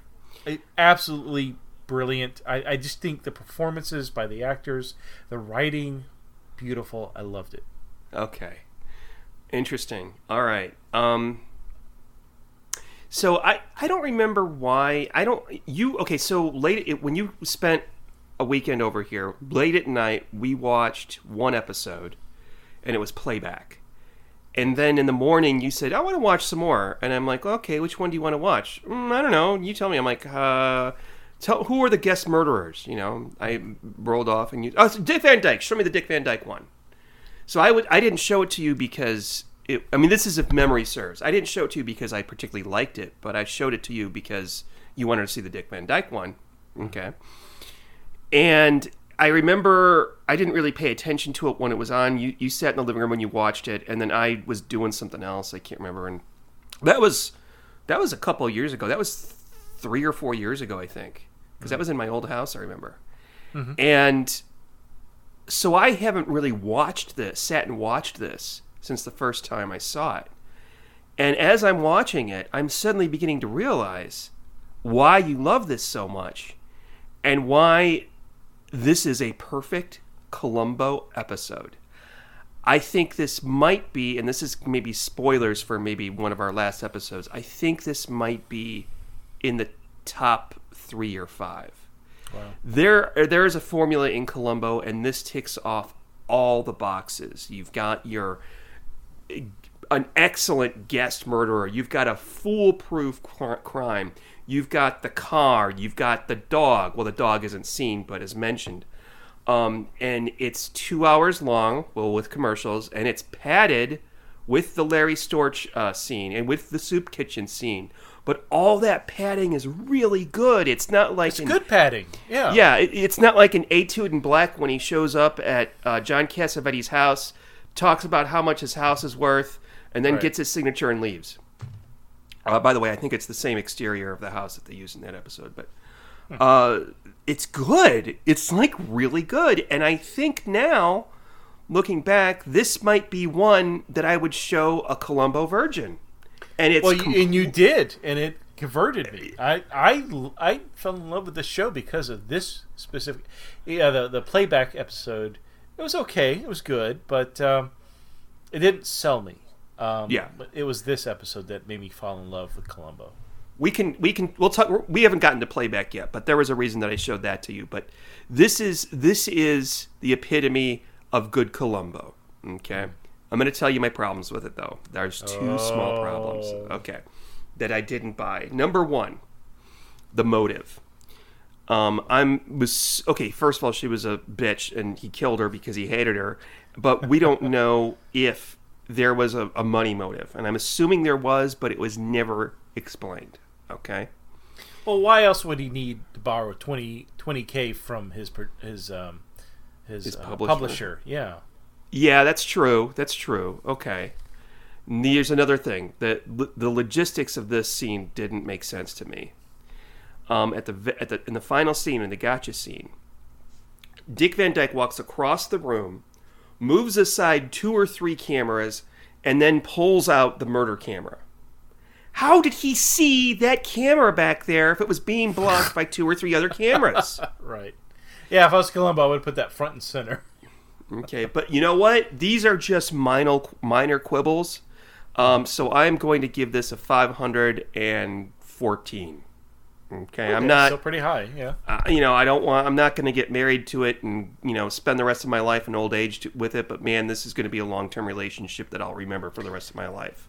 I think one of the I think the big pluses when you're kind of deciding what's good, what's bad. I think the big plus to this is Dick Van Dyke. I think again, I could care less about the actor before this episode. Because of this episode, I've really looked beyond his performances in Columbo and just really enjoy him as an actor. And I know it kind of like earlier when we started, I was kind of like going over how much I came over just his acting chops. It was because of this episode. I knew of Dick Van Dyke, but watching this and it kind of opened me up to him more. Wow. Just an amazing actor. What a great show. It just did so much for me. I cannot recommend this more than any other.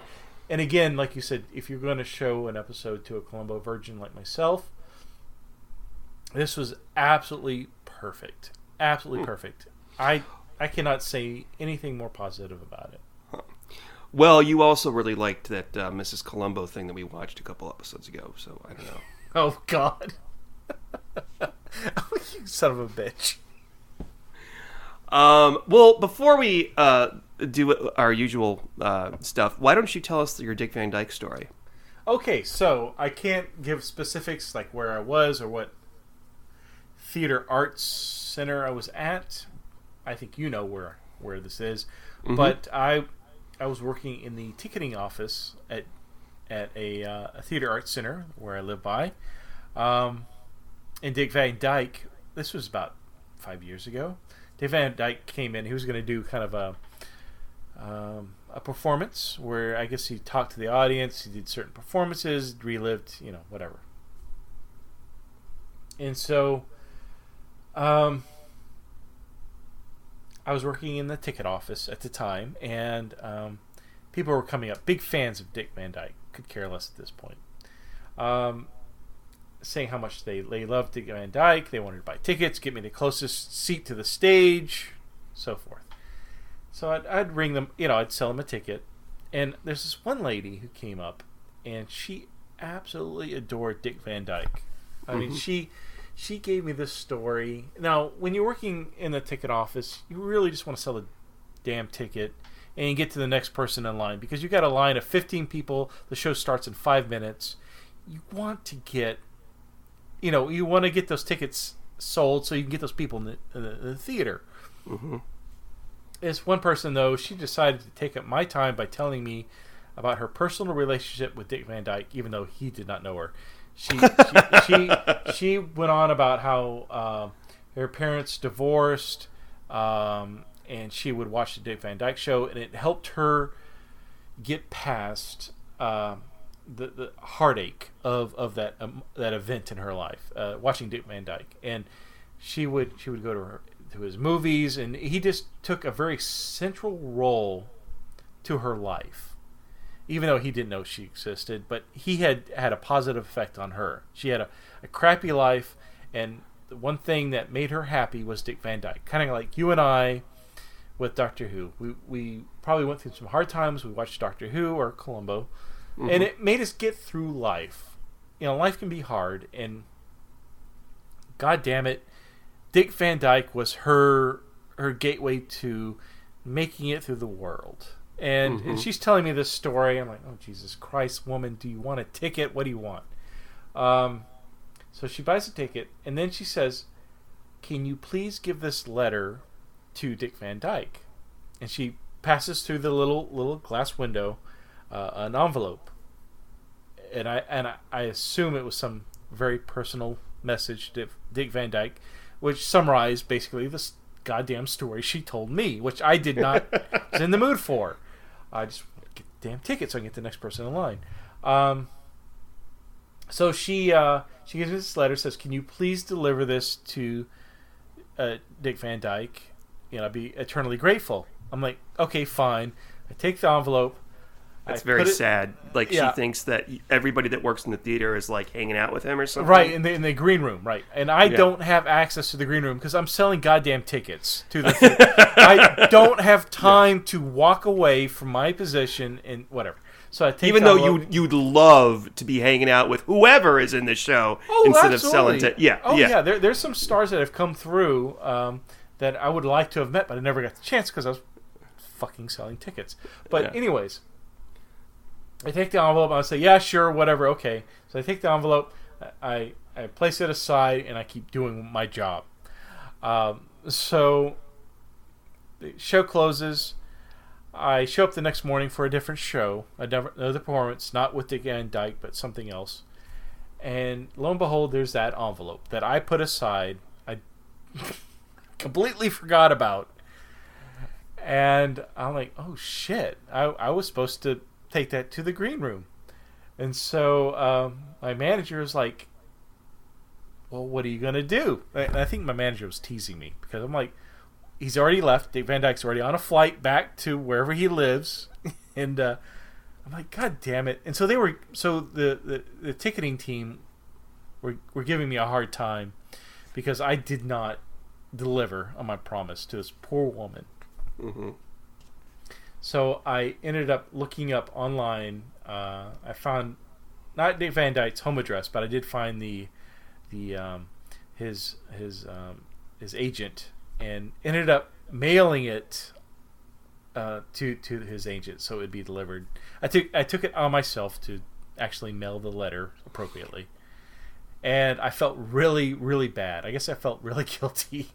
But that's my story with Dick Van Dyke. Never met the guy. So wait, okay. So I thought that you were going to say that Dick Van Dyke showed up and you were able to give him the letter, and even though you didn't care who he was at the time, and he was really nice, but really it was just a story about you.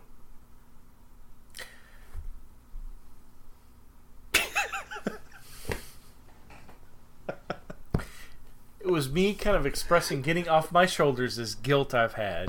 Okay, all right. Okay. Thank you for listening, and thank you for the listening audience to listen to my shit story.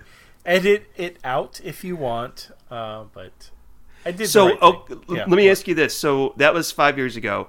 If you were doing this podcast 5 years ago, and you knew who he was, and you knew he was in Columbo, would you somehow go out of your way to track him down after the show and maybe get him to sign your DVD or something? Absolutely, yes. Okay, yeah, I would too.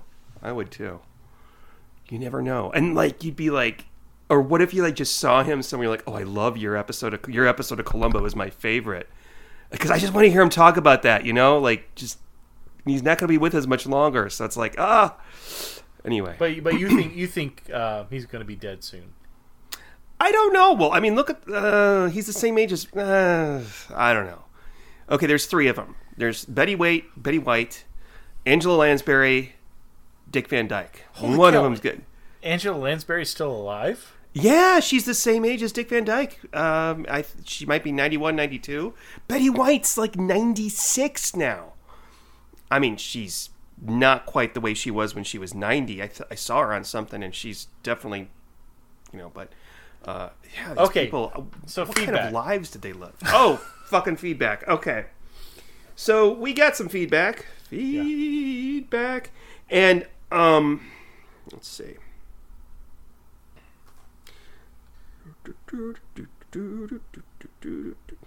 Okay, so the first one I'm going to read, and I may have read this before in our last episode, but if I did, please forgive me, folks. We got a lot of feedback this episode. I'm not going to read it all because of time and because I think that's not, people's favorite thing. But somebody left us a review on iTunes or on the Apple Podcast app.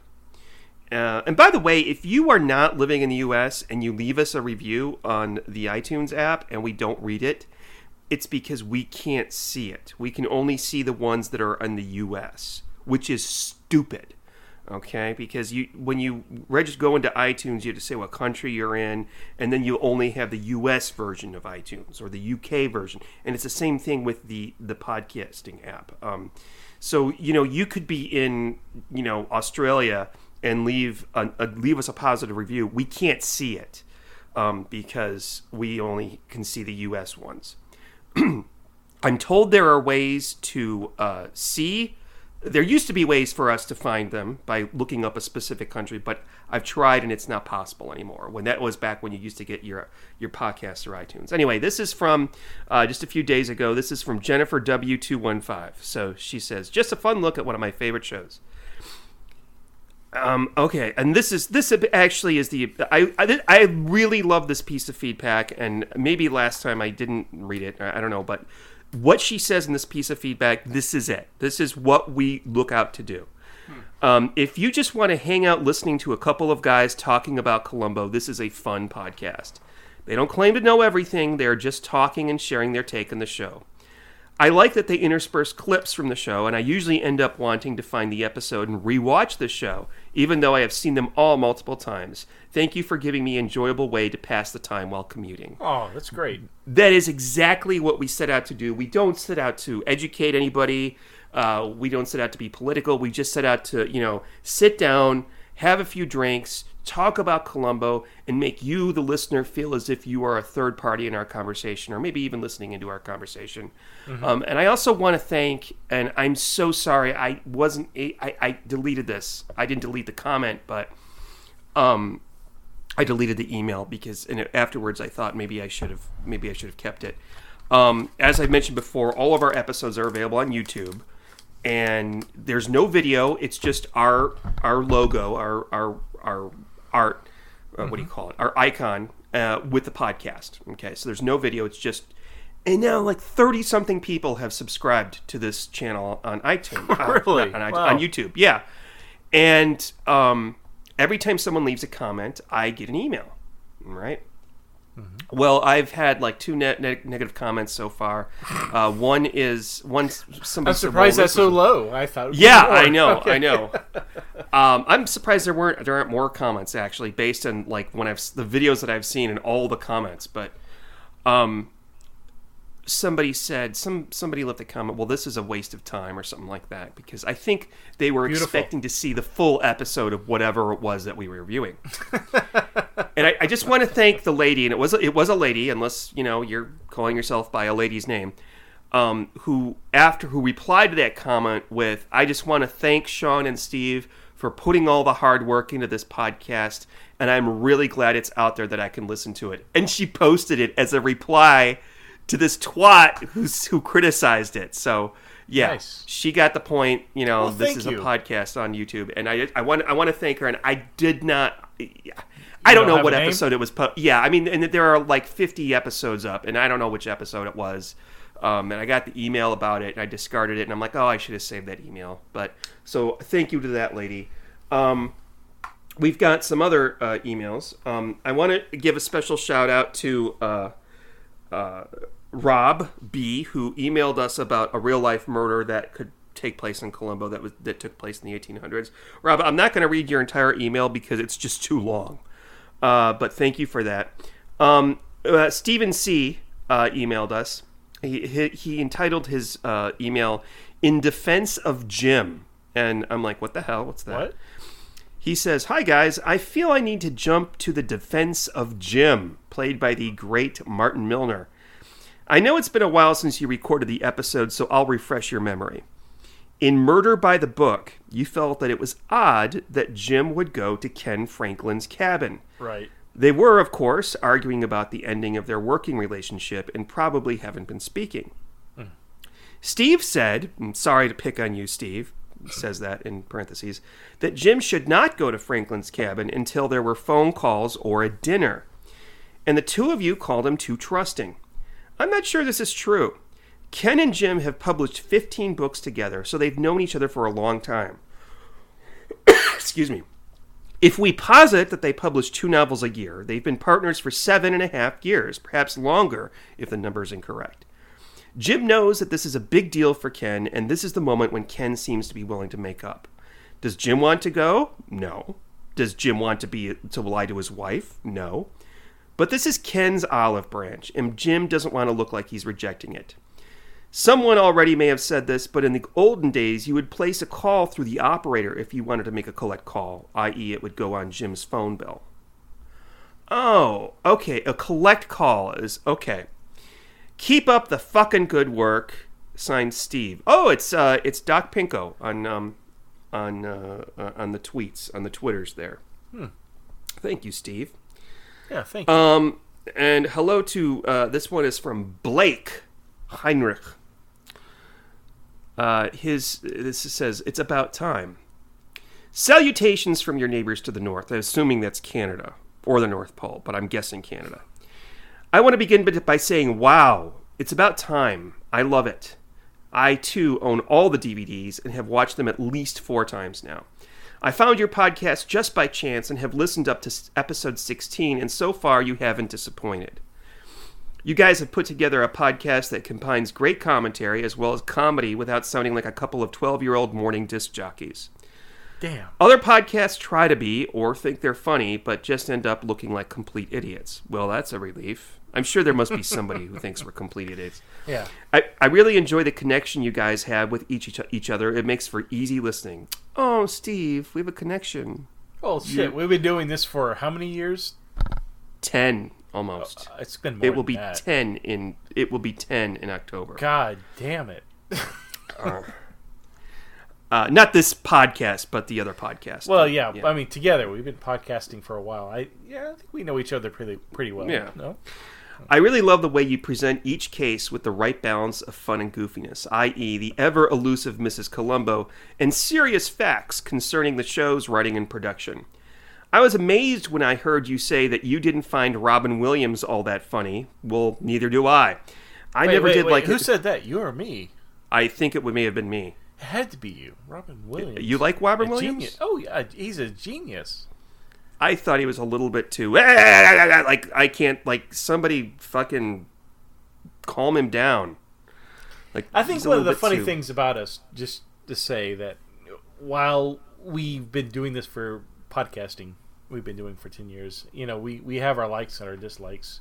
I think it's funny that we while we agree on a lot of things, we disagree on many things, which I think is entertaining. And I've always said that, like with the Tartarus Tavern, I'm always like, I think we should disagree more because I think that's more entertaining. Well, we have a couple episodes that fucking thing that you made me watch, that Word Games. Great episode, by the way. Okay, let me continue with the letter. I never did like his drug-induced craziness and thought it was very childish. I do, however, enjoy Mrs. Doubtfire and Jumanji. Is he talking about you or Robin Williams? I think it's Robin Williams, Steve. This is a drug-free podcast. If you are interested in doing drugs, please take that on to another podcast, Steve. We don't need that here. I wish you continued success, and I look forward to hearing the rest of the episodes. I hope you take up another vintage show in the future. Maybe the Waltons. Oh, no. Oh, it's God. not. It's not going to be the Waltons, my friend. No, it's not. No. Quantum Leap. Okay, well, that's... over the Waltons, yes. I would do Quantum Leap. I like or that show. Even the great Rockford Files would make for an interesting topic. I would be. There are so many shows from our past we finally remember. Regards, Blake. P.S. I love the random facts about the music composers, my kind of humor. Do you know what he's talking about? I have no idea. The random facts about music composers. Remember when we did the Etude in Black thing and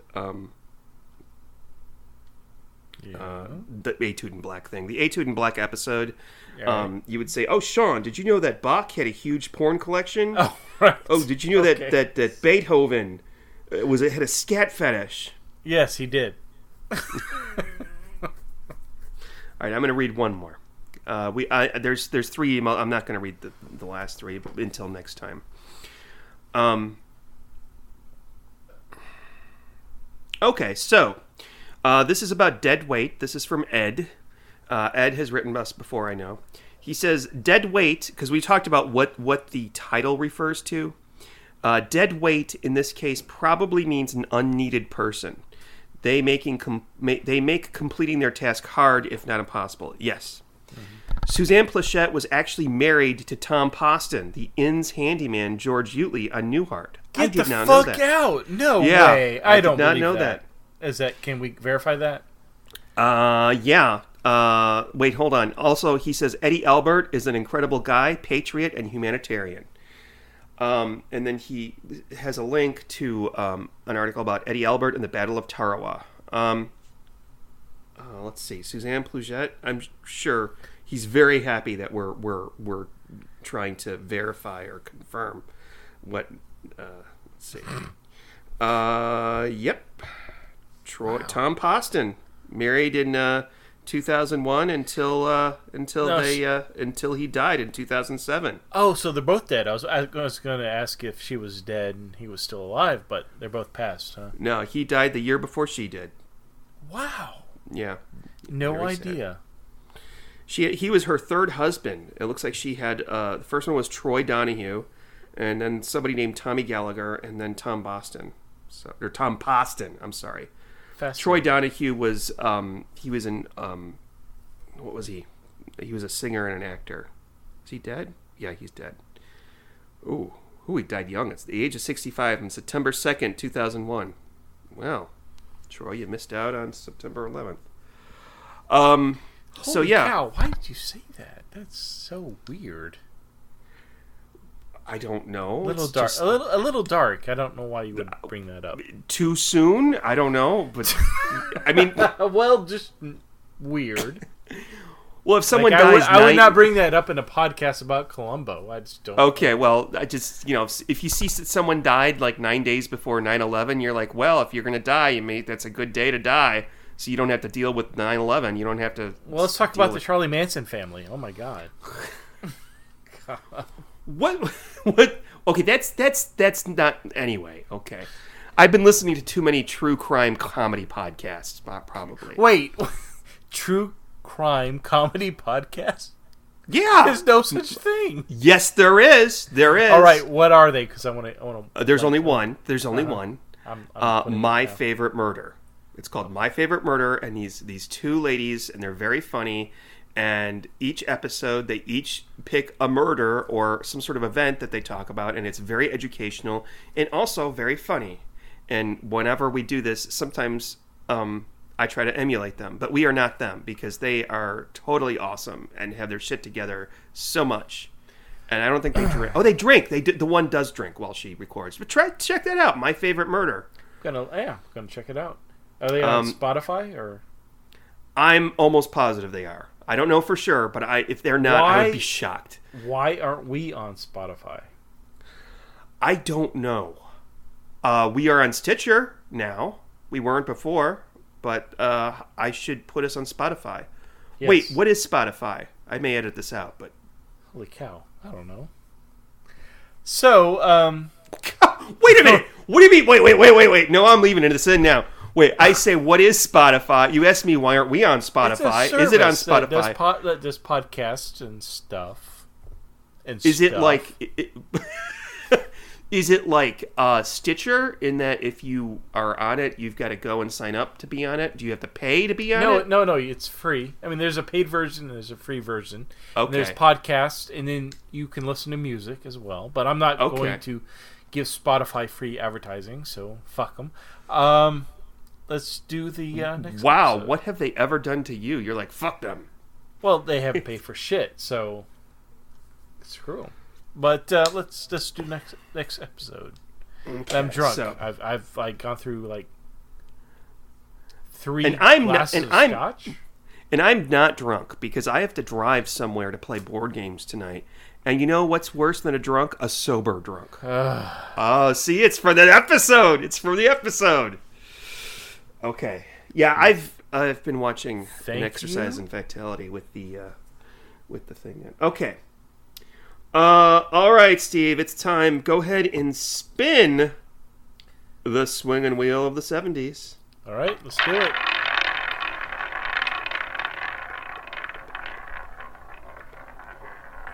Okay, we're gonna watch.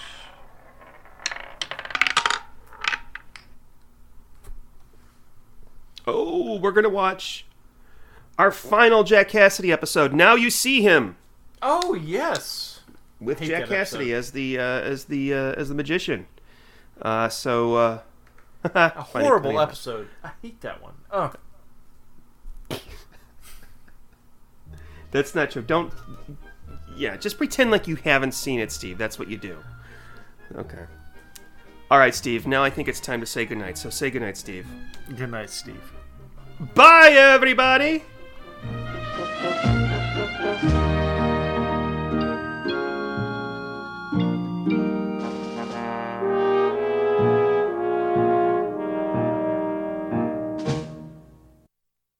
Thank you for listening to the Columbo Confab podcast. To email us with a comment or question, write to columboconfab@gmail.com. Follow us on Twitter @columboconfab, and look for us on Facebook. If you're enjoying the show, please leave us some happy reviews on iTunes.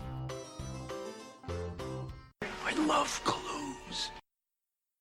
And the Oscar goes to... And the Oscar goes to... And the Oscar goes to... And the Oscar goes to...